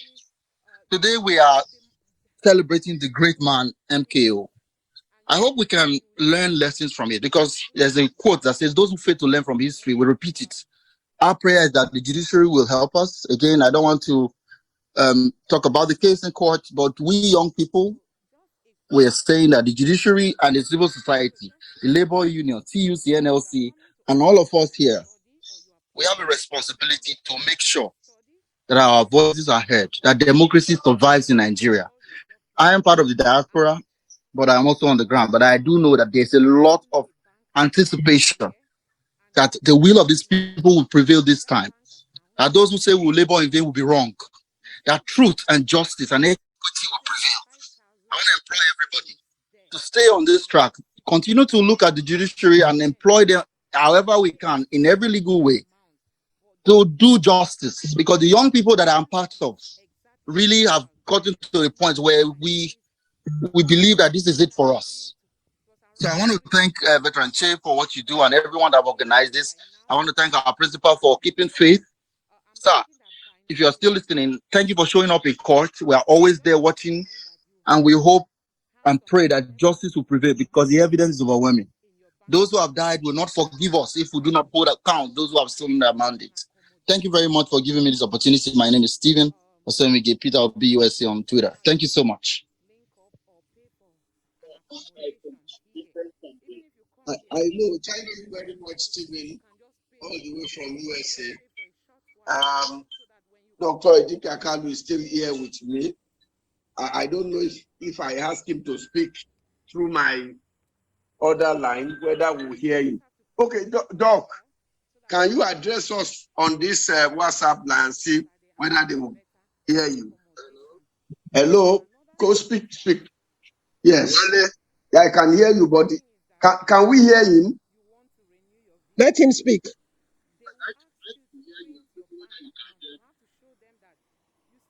Can you put? Can you hear him? Can you hear him? Yeah, very little. Veteran, can you put him on speaker? Then place it close to your phone. We will Yes, hear. I've done that. It's on speaker now. Yes, please go on, Doc. Place it close to your phone. Hello. They are listening. Yes. Go ahead. Yes, we can hear him. You can hear me now. Yes. Okay. Well, let me thank everybody for holding fast despite all the distractions, intended and unintended intimidations. We are still back to the fundamental issues. Will Nigeria ever be really free? Will Nigerians ever be free as free citizens to exercise all their human and constitutional rights, to live in every part of this country as free citizens, lawful citizens of Nigeria? These are still these fundamental questions. Are we able to exercise our rights fully? The rights to life, liberty, and prosperity. Should we create a framework ever where all our energies, all our God-given energies can be unleashed in the service of our citizens, wherever they may live, within their own ethnic nationalities and beyond to the other 450 odd ethnic nationalities in this nation? These are still the fundamental questions that have been thrown up by recent events. We must never give up. I spoke frequently and stayed closely with MKO Abiola of blessed memory. He believed in these principles, along with other Nigerians. We must never depart from that path. Nobody should distract us with foreign ideologies, foreign religions, or foreign customs. Nigerians have a richness of language, religion, and culture of their own. All that is left for us is to act as common citizens with a common heritage. One will not want to put all this down to economic determinism, but I think it is clear that the fact that we are not able to define, sustain, and implement the right economic policies that will free the vast resources of this nation, from the delta to the semi-desert, from the woods to the Sahara land. We have multiples and multiples of resources we should unleash, because it is by doing this we are able to empower our citizens so they can stand by their rights. When people are fed, when people are housed, when people are educated, when they are healthy, when they can move around freely, it is only under these conditions that they can really regard themselves as free citizens. We must never be deluded into believing that exporting crude oil and even multiple asset years, exporting and importing other people's goods, even from China and India, on whose backs we should have ridden to greater heights in agriculture and manufacturing. So I believe that we should always observe this day, always, to the extent that we are still very deficient in all the hopes and aspirations that were unleashed by this unifying factor, the June 12th movement. So I welcome you all to another observation of this epoch, this very important unifying movement. We must continue to press for free and fair elections.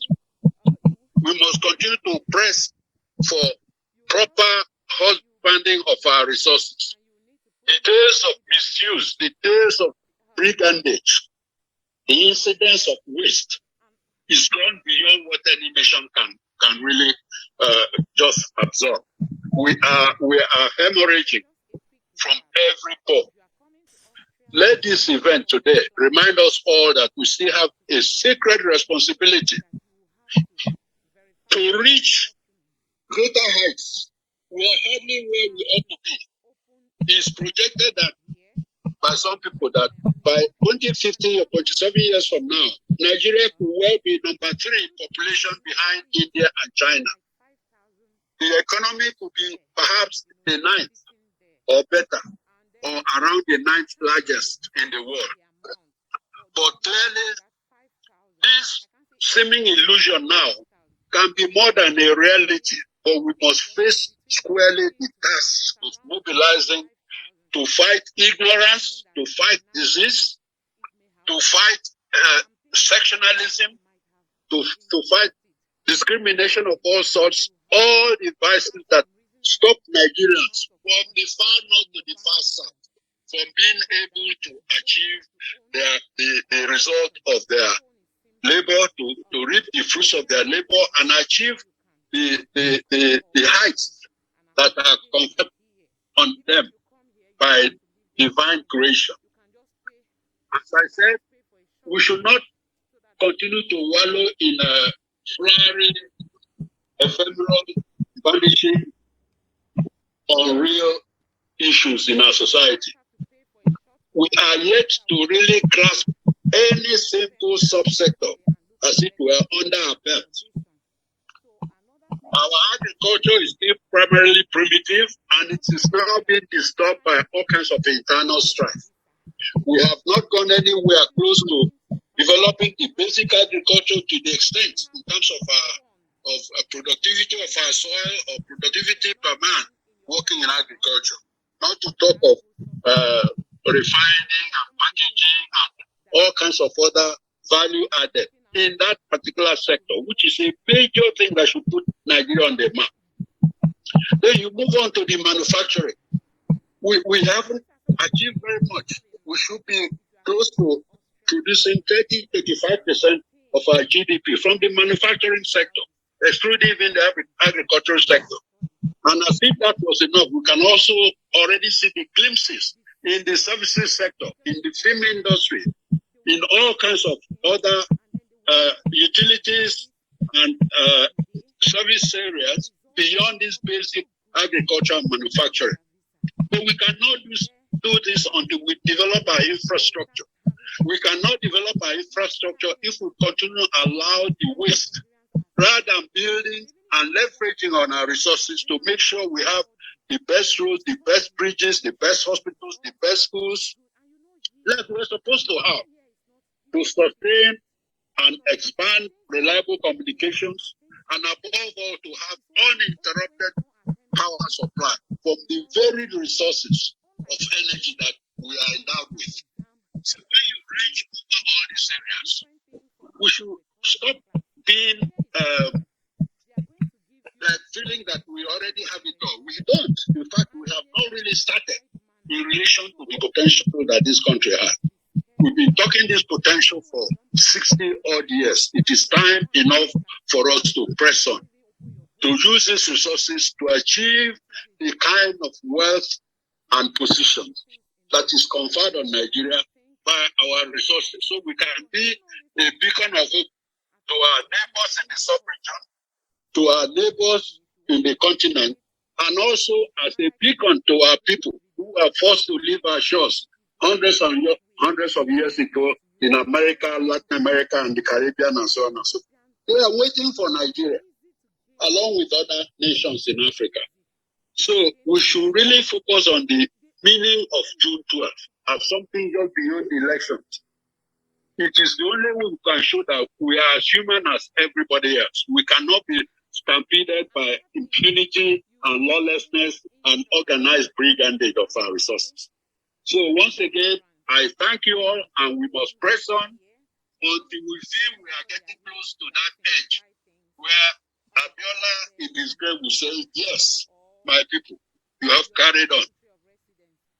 Thank you all for listening. Thank you, Dr. Kalu. Before you go, what's your position or your intervention on the fuel subsidy crisis? Raging. Well,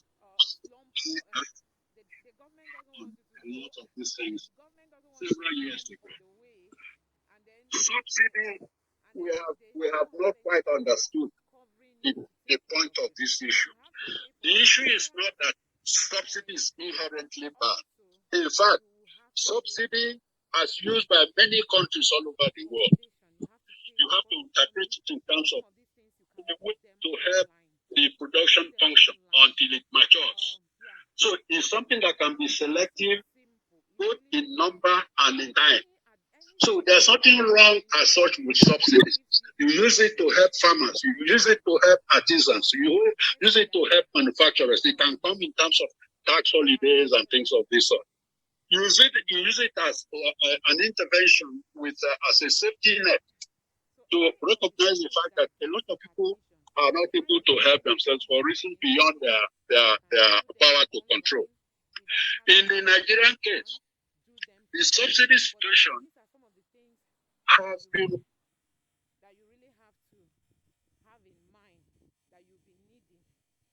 Hello?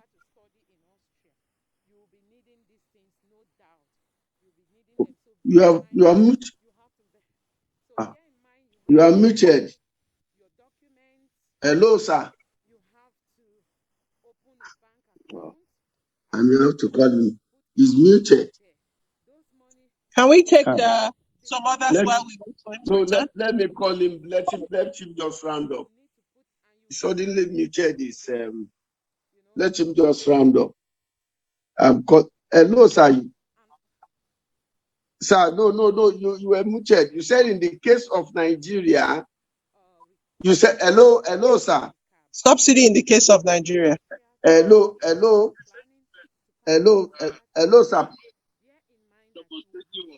Understanding. When you have leakages from many pores, you have to clean those pores. You have to close those pores, those leakages. That is the only effective way of removing subsidy. In the meantime, by closing these pores means you are delivering services, goods, services, safety nets, and so on and so forth, so that the sharp impact of a removal will not be felt. And of course, every case like this is always the more vulnerable that feels it the most. No subsidy removal should involve an instant tripling of quadrupling of general price level of the prices of normal goods, food, shelter, fuel, and so on and so forth. When you leave it to grow by this much, as we did, it needs to be phased out with a clear demonstration of all the corporate policies that you have to put in place. So make sure that, yes, as you withdraw the subsidies, the economy is responding, everybody is getting better in terms of their earning capacity and so on and so forth. So the only problem I had with an instant removal is that instant removal that does not recognize the fact that a sharp removal means quadrupling and quintupling of oil prices, and that is not desirable under any situation. Other than that, what apart, as I said, from using subsidy in a positive sense to encourage investment and production and saving and so on and so forth, when you need to remove it, you have to do it over a short phase, which, whether it's 6 months or 1 year, needs a empirical study that will inform you as to the best way to remove the subsidy without, as it were, upsetting the whole apple cart. So that is the question with subsidy. Thank you, sir. I see the government is cramping now to make sure that they put in place things that will reduce the impact. But it is very difficult when the price is so high in terms of an instant reaction from the removal of subsidy. And of course, in removing subsidy, we should focus on instant stopping and punishing those who have brought in so much fraud into it. So there's the exchange rate effect, there is the fraud effect, and of course, the need to create the capacity. A few years ago, we thought the best thing we could have done was to build more refineries, to privatize the ones we had, and to make sure we refine time so that we brought back what we needed and sold the rest out there. That was the recommendation. But, as government works, it wasn't possible for them to adopt it for whatever reason. So this is a very critical thing. And why it is so sad, it is coming on top of what everybody accepts as botched elections to a very large extent. And that is even coming on the heels of a most needless cashless policy that was put in place, which is still reverberating from our rural areas to cities and so on and so forth. These are three great whammies at Atiku. Very few societies can really survive this. But recognition is important. Once we recognize the impact of these three very grievous policies on our economy, that is a thing that will enable the leadership to see through how it can solve the problems. We are in deep problem right now, and we didn't need another one to come on top of it. So we should stop it. So this celebration of Emperor Bola bring us all honestly as Nigerians, regardless of our party affiliation, regardless of our ethnic, not to mention the totally irrelevant intrusion of religion. We should honestly come to grips. At least let's identify the problems. Let's honestly identify the problem. Let's stop sweeping anything under the carpet. Let's realize that we are not talking just for this generation. We're talking for future generations. We cannot bequeath to them a system that is as broken as what we are in now. So I wish us all luck in identifying our problems, in determining to face up to the problem. The problems we have are not the problems of Igbo, Hausa, Fulani, Efik, Ibibio, Ijo, and so on and so on. They are the problems of Nigerians. We are all Nigerians, and we should face these problems and stop adding on things that don't really come to grips with addressing our common problems all over this nation. Thank you. Thank you, Dr. Kalu Idika Kalu, for that very profound intervention. So it's clear to us that things are not right economically, because you are a veteran, you are an experienced economist, one of the best in Africa, if not the world.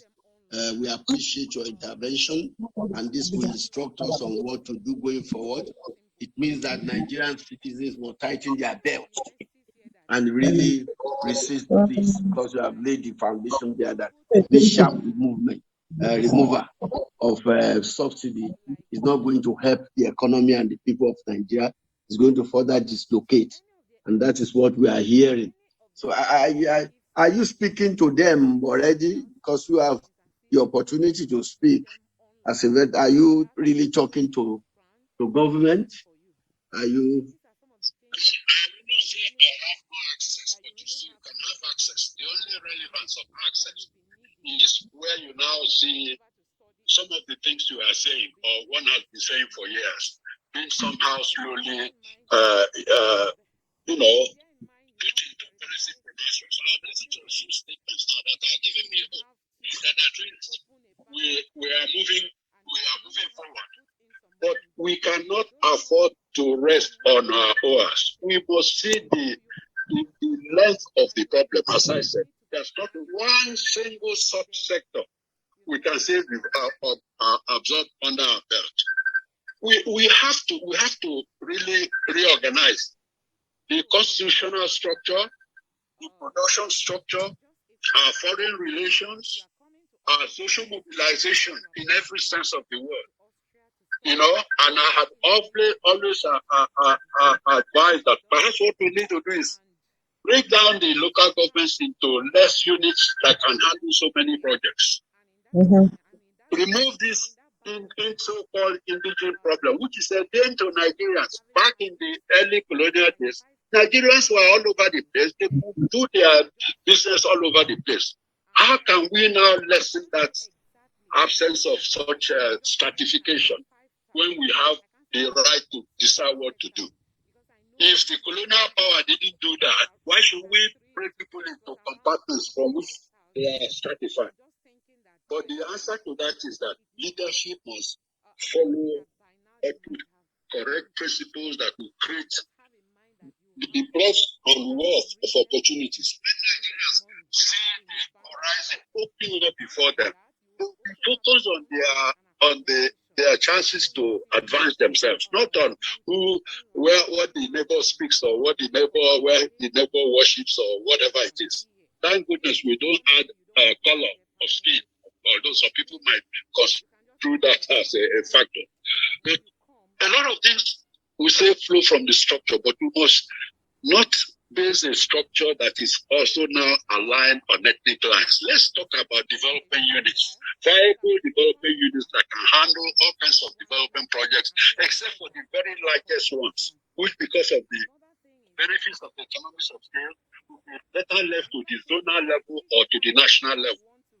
So perhaps that is the sense we can talk about restructure. Let's restructure to development units. So people can produce, they can save and invest and produce. Labor can be hired to undertake just about every major project except the very largest. We should build mass transit structures to unite our people. This was the idea of the mass transit program several years ago, but we never quite got there. Railways should go to every city. Power supply should be available.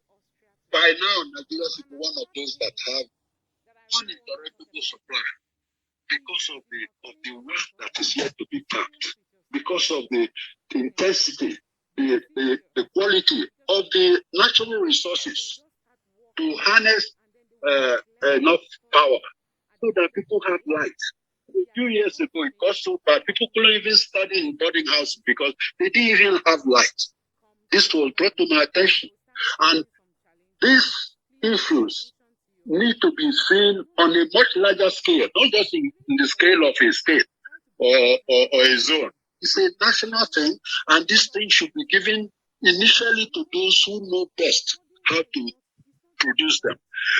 These days in Nigeria, over the years, we're used to these things like people wanting to acquire property. They want to own power station. They want to own communications. They want to own this and that. But the issue is to provide for the masses what is available on a reliable basis. So to me, this is what the restructuring is all about. Not just find grammar in a written constitution, but that constitution should now remove this whole notion of indigents. People being stratified into where they were born or not able to carry on their legitimate businesses wherever they live. These are the restructuring we must find a way to change. So I order Nigerians under the aegis of this June 12 movement. Let's go back. This concerns everybody. This concerns everybody. This is what we've agreed to do. We've agreed to stay together. And the whole world, despite all the smudges and all the problems we have, they still look to Nigeria. I am in touch with a lot of my friends in West Africa and beyond. They still look to Nigeria with all our blemishes. That should spur us to action. We must get serious and not try to sweep things under the carpet. I heard the word impunity mentioned. This is one of the things that detract us.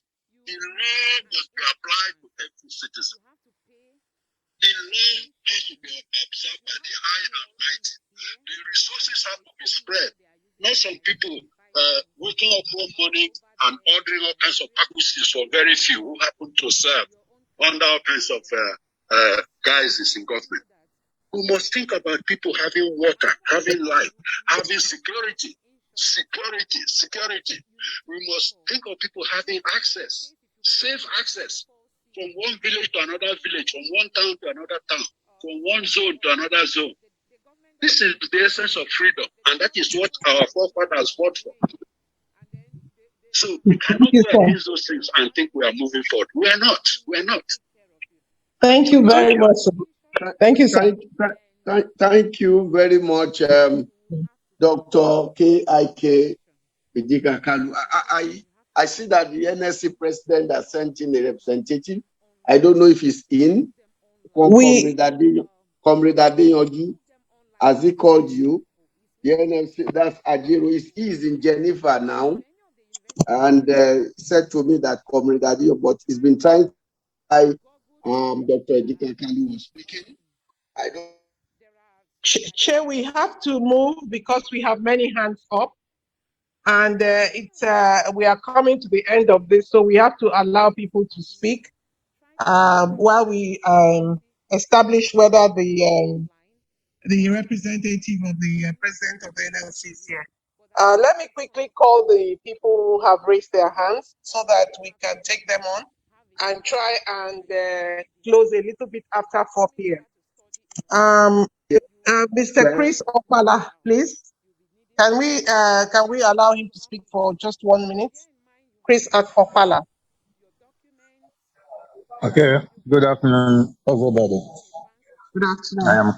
am Bola, the president of Market Leaders and Traders Association of Nigeria. Thank you. I'm actually Please go ahead. I'm actually so happy hearing from the master economist. But the only worry that I just had is that this is an opinion that is coming from an individual. Like you said, you may have an opportunity to have access to those in power, and it remains to see whether your ideas will be bought. And that brings me to the issues I want to raise. And the only force that can make government to listen to and the beautiful ideas like the ones he has just enumerated is a collective force, the type that we are now trying to x-ray here through the June 12th commemoration, which is also represented like with groups like Labour and Civil Society Front. But my fear is this: I know that Africa have a problem with tribal issues and all that. My fear is this: since the issue of the June 12th came to the fore, so many things have happened, and so many people have said, look at June 12th, look at what we are seeing on the streets. It is as if nothing is happening. So I begin to wonder, could it be that the ex-president Buhari settled June 12th champions with just naming this date, Democracy Day? Because what is happening Thank now, I'm you. not happy with. Hello? Yes, please round up. We have to listen to I other want to people. round up. What Yeah. I'm trying to say is that these civil society organizations are not doing what they are supposed to do. Because if we are doing what we are supposed to do, I mean, Buhari will not have all the misgovernance he had and go away with it. And now we are having it with the person who have just stolen Nigerians' mandate, coming into the fray with just removing the subsidy because he wants to prove that he has power, and then signing a bill that has already been signed just to show that he's working. Civil society will hold such people to account. And like Dika Kalu said, please, if the civil society, let us organize ourselves and make sure that we hold government accountable. And let's start with what the Lagos State Speaker have just floated. We will not allow that legislation to fly. Every Nigerian has right to live everywhere. Everybody nobody is more Nigerian than the Thank other. you. And no person in Lagos is more Lagosian than the other. So that's what Okay. Thank you very much. Thank you. Can we now invite the next speaker, Dr. Moses, for 1 minute, please? Okay, thank you very much. I am very, very pleased to be featured in this conversation. Please, your I views, thank our please. principal. Mhm. Can you go to I the want to point? first make three observations. Yes, the first point is that what we are practicing is representative democracy in Nigeria, and because we have failed in upholding to the ideas of it, which is fair representation, individual liberty, universal suffrage, popular sovereignty, social justice, and equality, then we have failed, and there should be no need. We will celebrate Democracy Day. Rather, we reflect just as we are doing here, because what we have in Nigeria today is a democratic system, an undemocratic system that champions forceful curtailment of fundamental rights of citizens. It's a system that exhibit greed, selfishness, and a winner takes all syndrome. It's a Your network is tyranny not so of good. the Dr. majority Moses, over the minority You type of have to. politics, and Dr. a Moses, system we that cannot hear encourages you. breach Dr. of Moses. electoral laws. And so within today has cost our system. Yes. We were not hearing you, please. Can you Your round up? network is not We're not good. hearing us. Round up. Okay. The NSC president just asked somebody to speak with us. Who is that? That's Comrade Adeyoju, but he's not in yet. He called me on phone. There We are have three other speakers. Anita Can we Nana listen for to 1 them? minute. Can we have Madam? I said there are three Madam, other hands up. Can we pick up those ones while we wait for him to join us? yes, let's take Nana. Let's take the woman. For 1 minute, please.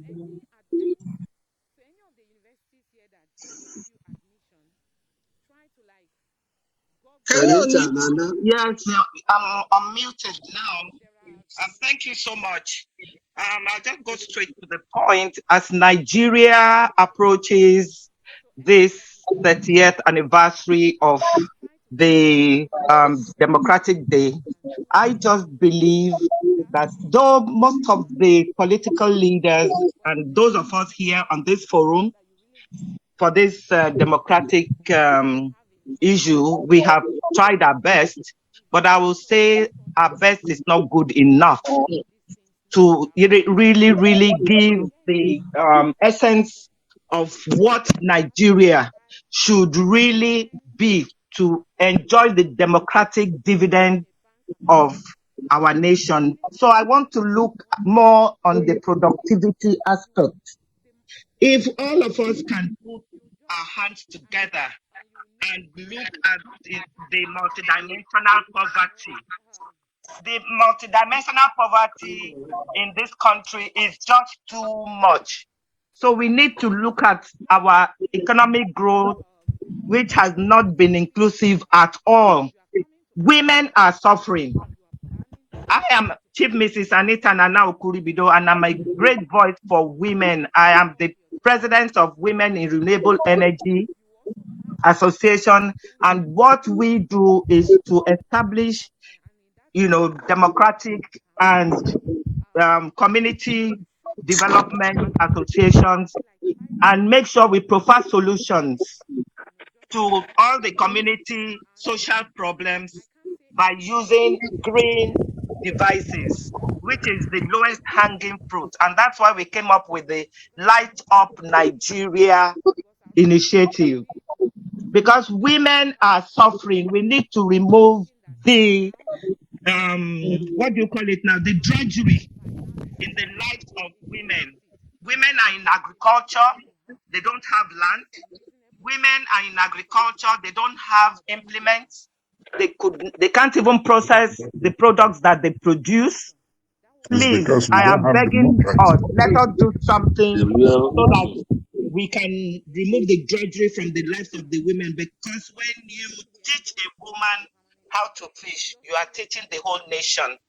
You are making productivity for the whole nation. Thank you so much. Thank you very much. I hear that Ilyasu would like to speak for 2 minutes. Elder Ilyasu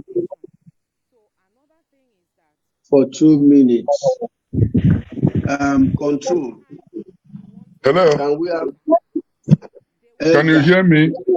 We can hear you, sir. Good afternoon, everybody. I'm happy to be among you to say one or two things. As an old man, I've seen what is democracy in other countries. I've seen Nigeria when we had real democracy.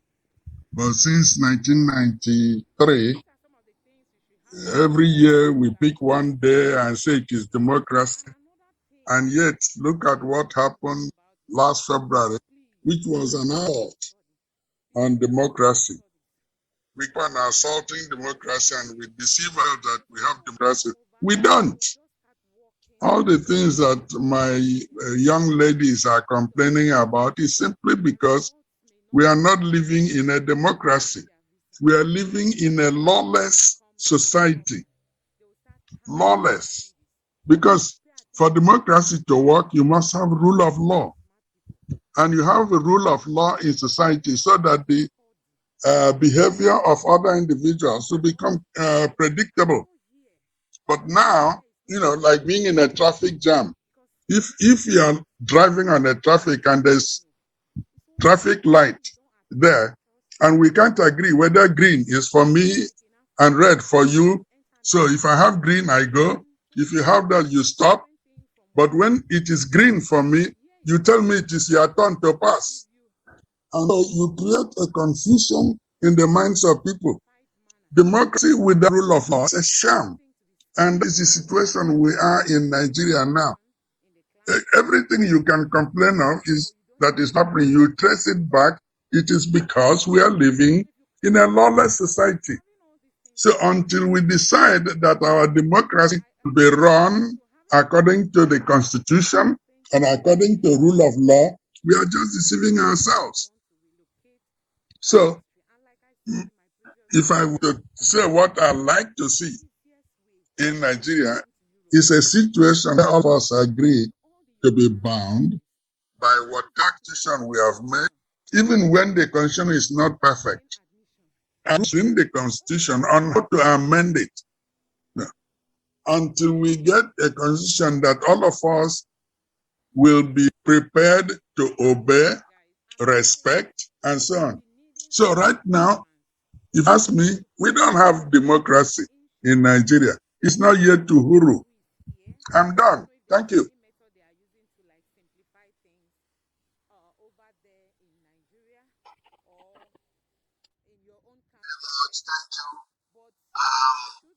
Elder Iliazu, we have Malik Agbalaya. Malik. Can we have Malik? For 2 minutes, please. Yes. Because we are running out of time. Yes. Oh, thank you very much, committee. It's your Malik Agbalaya from UK. I came in. Ambassador Nkoyotoyo, good to hear you, and I'm happy to be part of this. I want to start by appreciating the last, Dr. Idika Kalu for his submission. I think he has comprehensively covered the challenge. I think we can say he has made the keynote address, and he has addressed a lot of issues. But moving forward, because of time, I think this opportunity should give us two things. One, to look at what we have been doing, what has been our engagement pre-1993 and after it. And of course, what is our position now as a civil society? Have we really done what is right? Are we on the right track? And the issues that is topical now, which is the issue of the subsidy removal. What is our position on it? I mean, if you have this kind of talk shop where we come and appraise the issue, there should be a takeaway. And for me, I think the takeaway should be what happened pre-SAP when we had what we call alternative to SAP.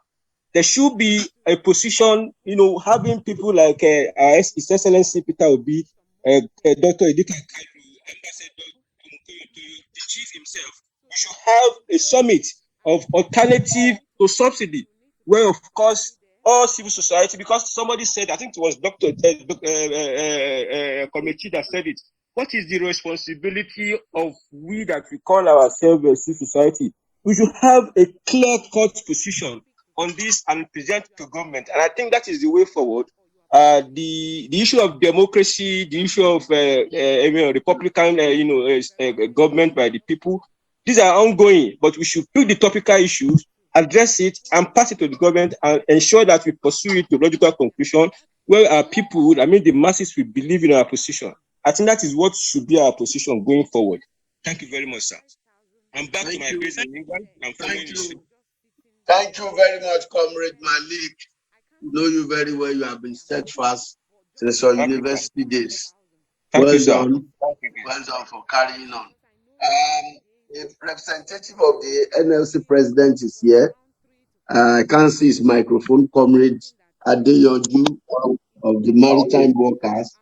I don't know if he's. Let me see. Comrade Adeyoju. It's written Adeyoju. Yes, down there. He's in, but does he have a mic? No. Comrade Adeyoju. He's not yet fully in. Can we take Oloye Adeniji? Oloye Adeniji. For 2 minutes, while we sort him out, while we sort the comrade out. Oloye Adeniji, quickly, please. Straight to the point. Concrete suggestion, concrete proposal. What is to be done after this meeting? What should we do as civil society? How do we effectively engage government? Oloye Adeniji. Thank you so very much. It is a very, very great day for us to remember the struggle of good truth. The way forward is quite simple, but we need the mass of the people to be able to push it. Social welfare infrastructure should be reactivated, and education to remove illiteracy. Illiteracy is the tool that the imperialists and some other arms of government in Nigeria used to keep their people down so that they are not influenced by technology and knowledge. You see? So we must tackle illiteracy so that we can have people that are knowledgeable enough to apply knowledge positively. You see, Nigeria should not be returned back to any tribal sentiment. But along the line, since 1993, the civil society organizations have tried, but the issue of transaction in our democracy has held our people down. Transaction government, transactional behavior of people. So we have to move away from that. We have to ensure continuous engagement with the government. The truth of the matter is that the economy does not know tribe, does not know religion. So with education, we enlighten the people, our masses, the Agberos in Lagos. They are homeless. They sleep under the bridge, but they are used for nefarious activities. You see? So please, we have to really come up with strategy to engage, enlighten, and educate the mass of the people so that they will know their rights and be able to claim it. Thank you very much. Thank you. Oloye Adeniji, thank you. I think we are coming to the end. I don't know whether Comrade Adeyoju is in. Otherwise, we have to begin to collate the points and then have a plan of action from Ambassador Okoye-Ochoyo. Tell us what to do going forward because we have a lot on our table now. It's not just going to be a talk shop, but it's going to be an action plan so that there will be action. We are not just doing this because we want to know what to do.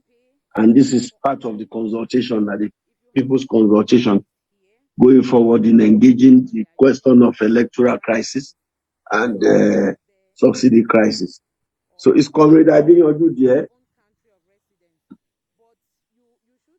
Comrade Adeyoju, if he's not there, then let me yield the floor for Ambassador Okoye-Ochoyo to help us put together the points and the plan of action going forward, what we should be doing and who is to be doing what and what are the timeline.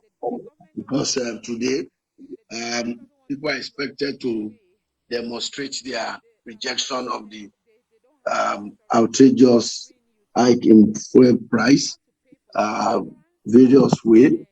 They are expected to also post it to our site so that we know what they have done. We are supposed to put up inscription and slogans that clearly demonstrate our rejection of the price and post it. Also to walk and march during our program, to various points to show our displeasure. And that will continue until government listens to the people. It will continue. We will not rest until government listens. And that is, we should all take this back. And so we strategize on how to educate the people and to mobilize them.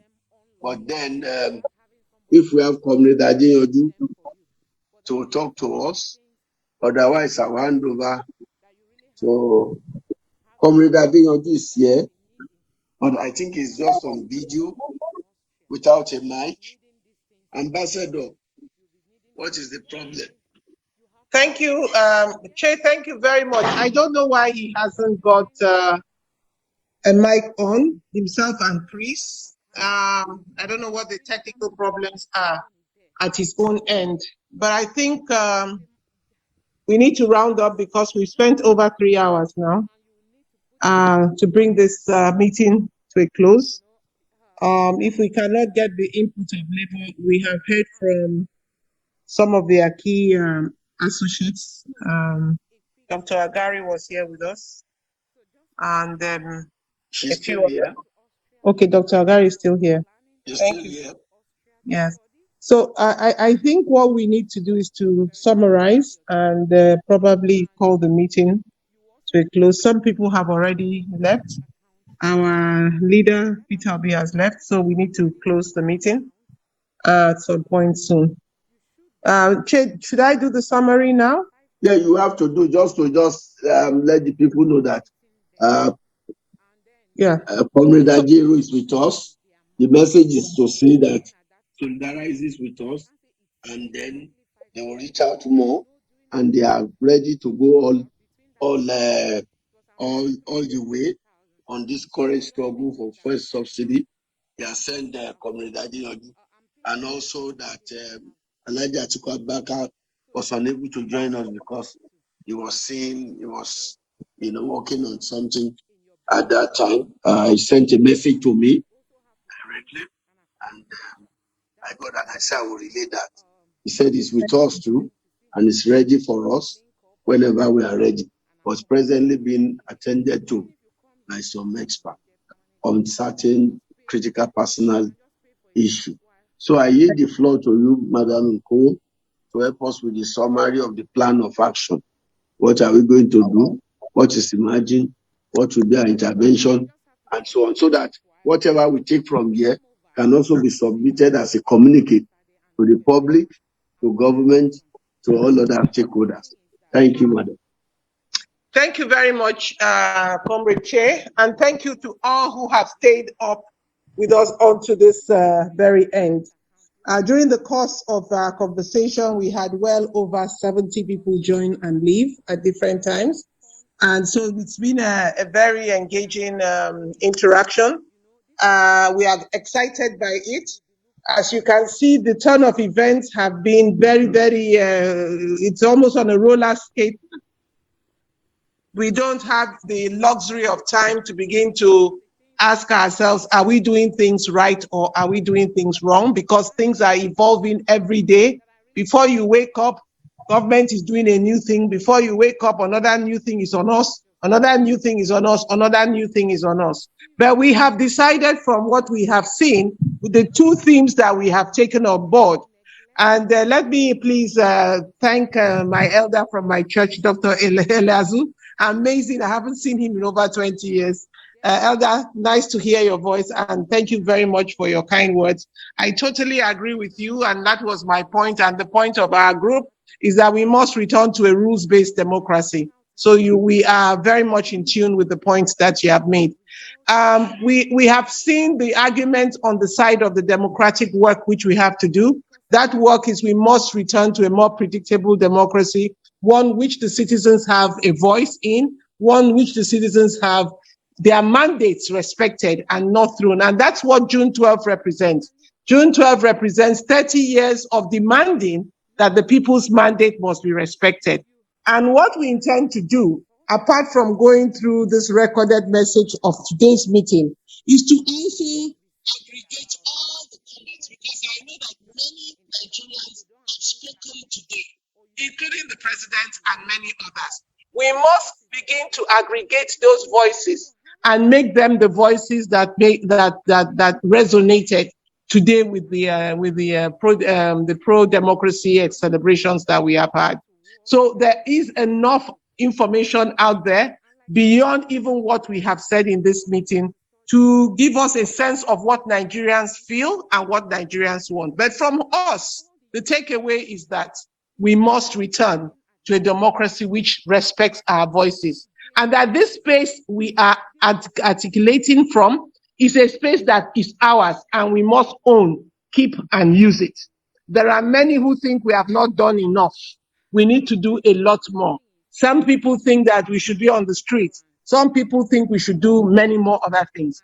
Again, we reminded ourselves at the very beginning that a lot of what we are angry about on the one side, which is the outcome of the last elections, are before the courts. We also have to respect the sanctity of the judiciary and see what comes out of that process before we take steps that may be counterproductive in terms of what we hope to gain in the long term. So in the end, on that pillar of today's meeting is to hold this space, make sure this space is respected. And how do we do that? We will aggregate the points that have been made on this platform, as well as the points that have been made broadly by many in Nigeria and across Nigeria, to bring that voice back to the citizens of the country and make them realize that indeed there are people who are saying that what is going on in Nigeria today is totally unacceptable. On the second arm is the question of the subsidy.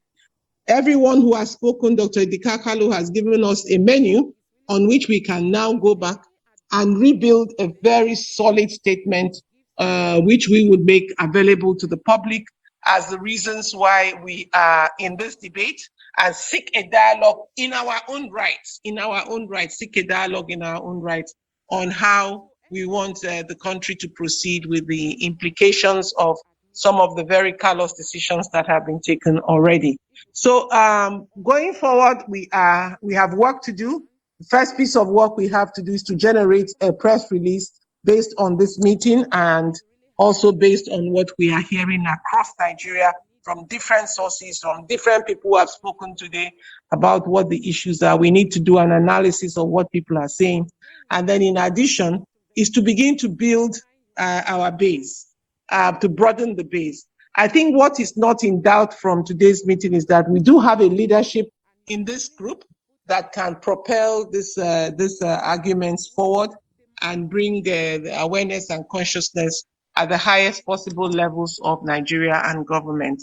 Our leader, Peter Obi, was here. Atiku is with us, although he wasn't here in person, and many others indicated interest to be with us. And these are all avenues and channels through which we can take our messages through. And once we get these press releases out, we are going to make sure all of them receive a copy of it and they begin to use it as a tool for making demands on the government and on the different players within the political space. We have to build our own base too. There is a lot of work to be done in building our own base. We need to go back and sit with labor and find out how we can work better with them in terms of the disappointments that have already taken place in the last couple of days when the negotiations and the calling off of the strike action happened. We need to go back and work on all of that. It's not going to be an easy road, like Otumba Shego has told us. It's going to be a long journey. The important thing about our group is that there are veterans here. These are people who have been at on this path for many decades, 30 years and more. So this is not new to them. If they have spent 30 years and can return 30 years later to celebrate something they did 30 years ago or to make points around that, I don't think the journey of 4 years is too much for them. We will continue to make this point. We will continue to demand these voices. We will continue to hold on to our space. And God will be with us we will definitely have some sort of recognition for all the things that have gone wrong with our country. People are hungry for a different Nigeria, and we represent the voices of those people who want a different Nigeria. Thank you very much. I will leave it there, and I think if Che has anything to add, he can add. Yes, Otherwise, at this point yes. in time, yeah. Thank you. Just That's to my thank closing you, remark.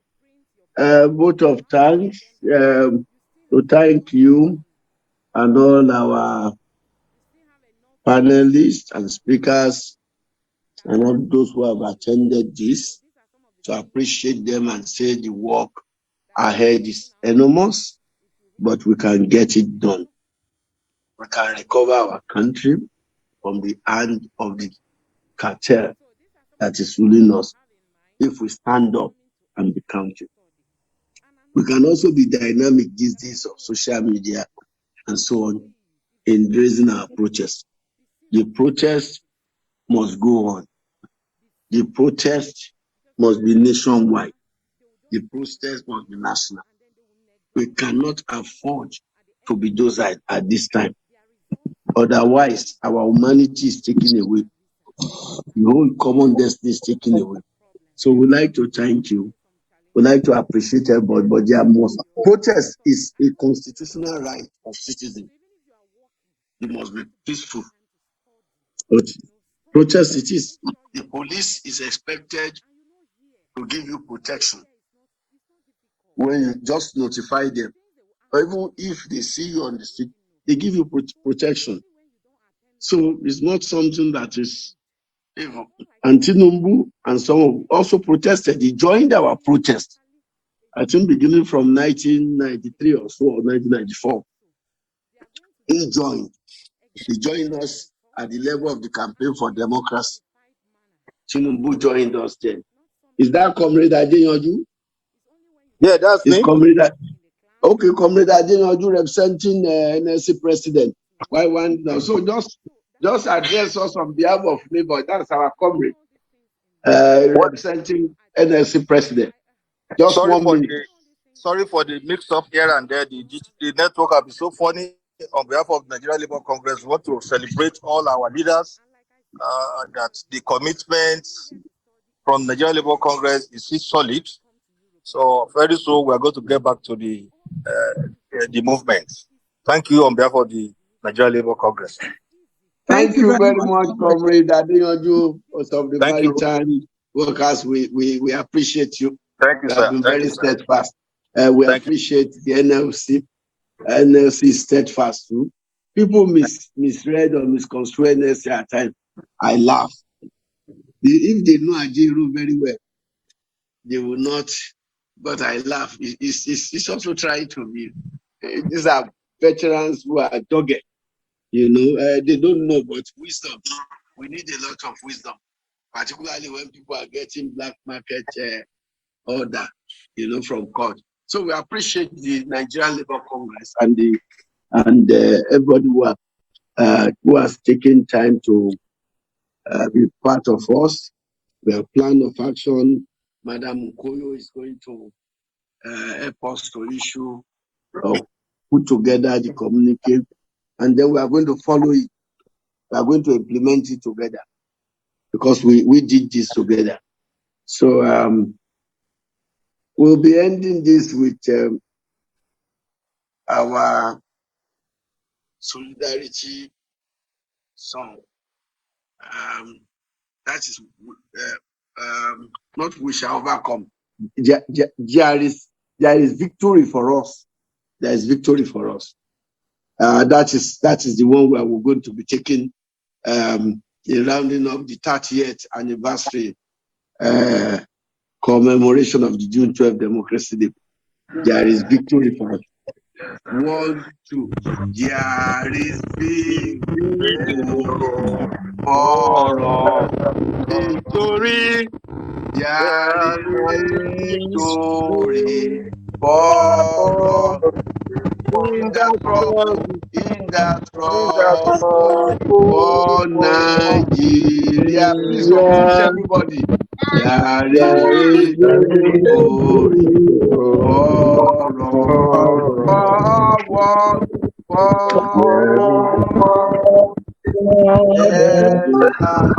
backward, backward. Never in the struggle all night.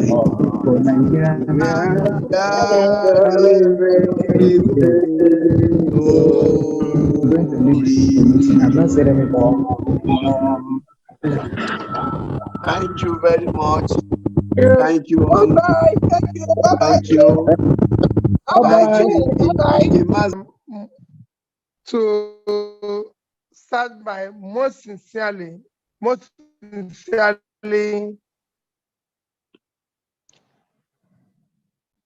gratitude to all of you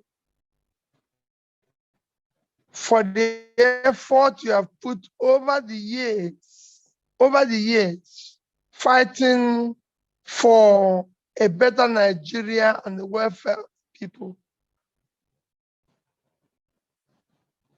We can't thank you enough because most of you have sacrificed a lot for this nation, and I'm sure God will continue to bless all of you in different ways.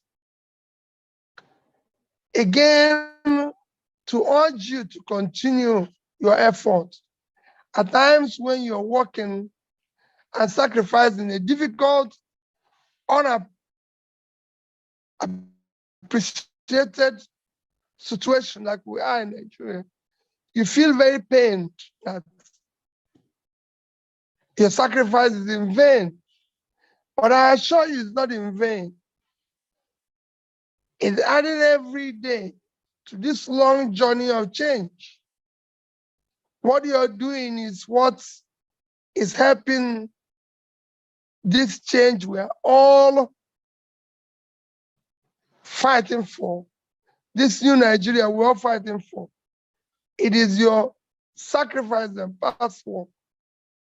As for the two things you're mentioning, I can say a lot about the election because, of course, I'm in Tribunal. The only thing I can say is that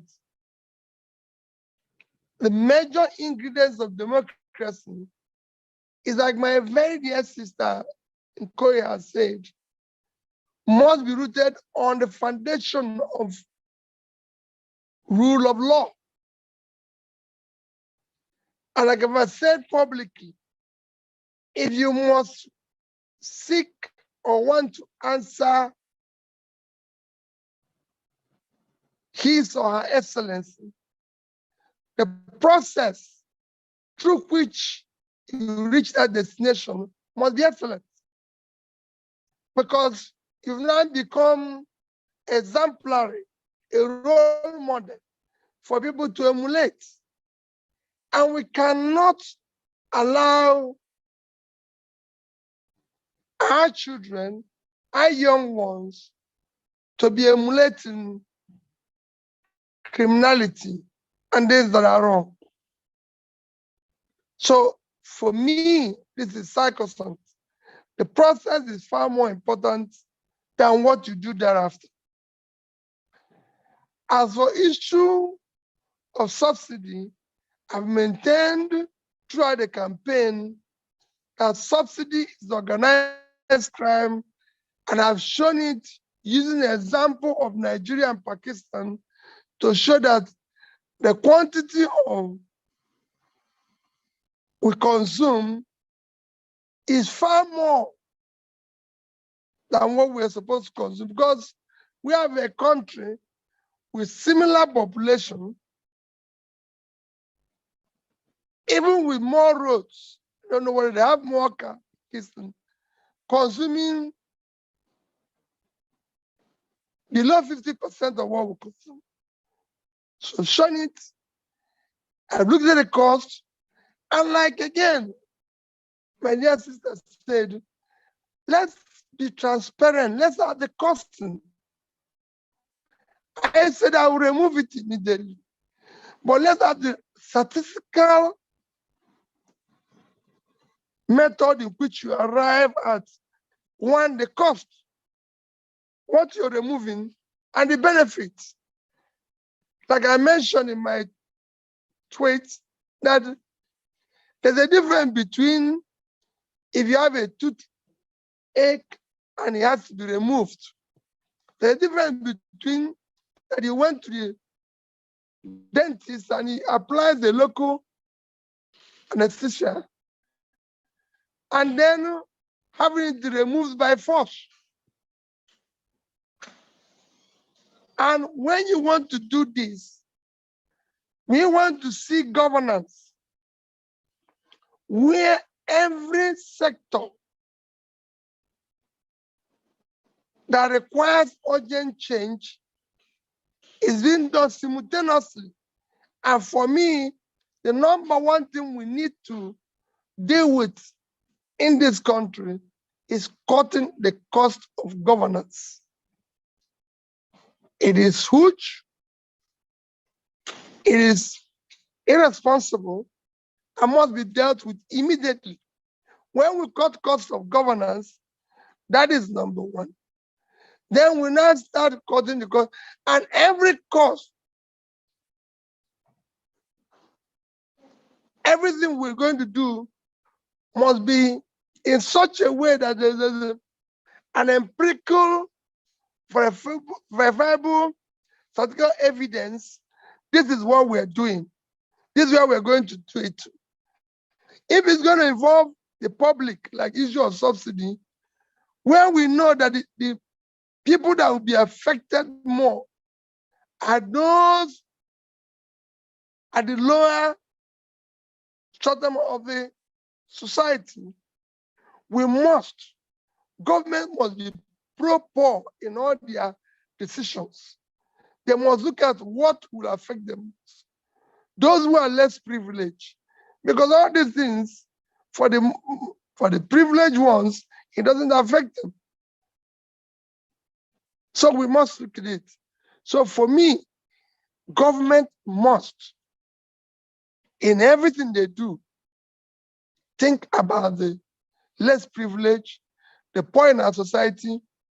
The targets must be how to lift them out of poverty, to how do you get those things that work for them, education, primary health care, work immediately, and then be able to ensure there's rule of law and order. There must be security. All this is what government is supposed to focus on and deal with. Thank you, people. Mine today would have been just to listen to you, because what you are doing is wonderful, and I'm glad I'm part of it. I've been listening since the beginning, and I'm sure I'll listen to the end. So once again, thank you. Thank you. The job of the leader is to listen more and be able to ensure that he governs by ensuring that it's government that is demand-driven, not supply-driven. So guys, I hope you enjoyed this video. Please don't forget to subscribe to my channel, turn on the notification bell. Please give this video a like so that YouTube can recommend it to others. Thank you.